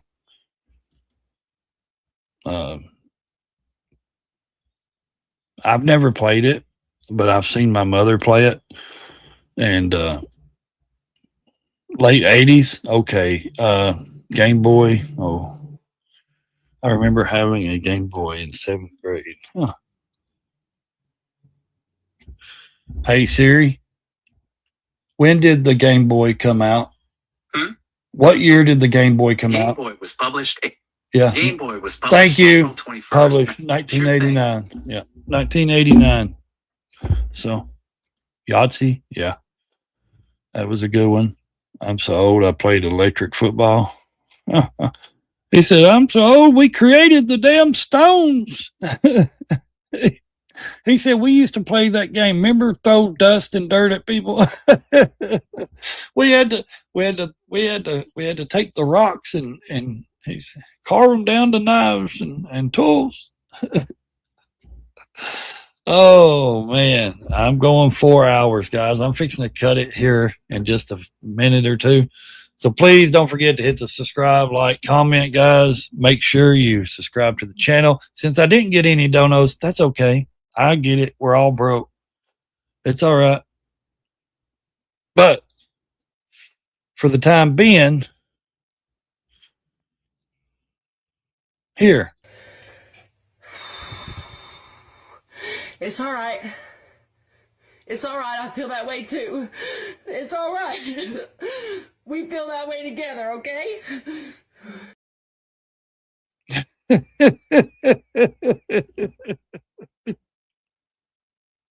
Oh well, you know, it is what it is. Operation was good too. Hungry Hippo. We also had that Rock a Sock'em, you know, the little boxers in the ring. So, y'all like that clip? I got a couple good clips for when a good Cash App comes in, but man, this one, I got such a good clip. If a decent Cash App was to come in, I have to actually put this on private. Like I would get copyrighted for it. And I'm talking about it's a damn good clip, but it's okay. It is what it is. I'll get there. I'll get my audience back. I'll get the people that, and I love you guys. You're my audience. But David and Salty know I've had an audience in here for years, and now I got demonetized, shadow, all that bullshit. It's like they threw me completely out of the algorithm. But I'm not bitching. I'll get it. I will succeed no matter what. I always do, don't I, David? I always come back. So they try to knock me down, but I keep coming. It is what it is. Oh, with the big plastic ants, huh?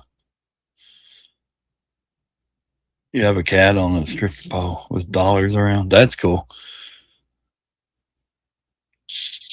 Don't be greedy. Hit that like, subscribe, and comment.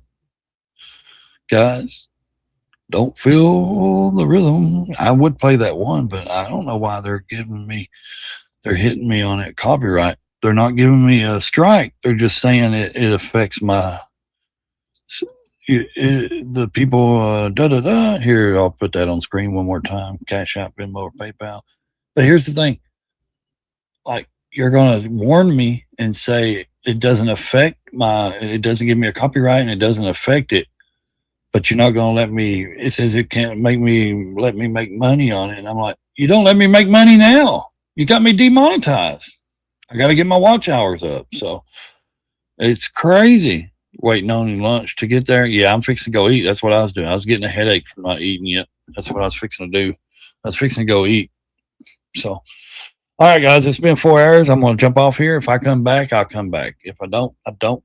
You guys have a good evening. To the hipster nation, stay in your lane or crash the damn thing.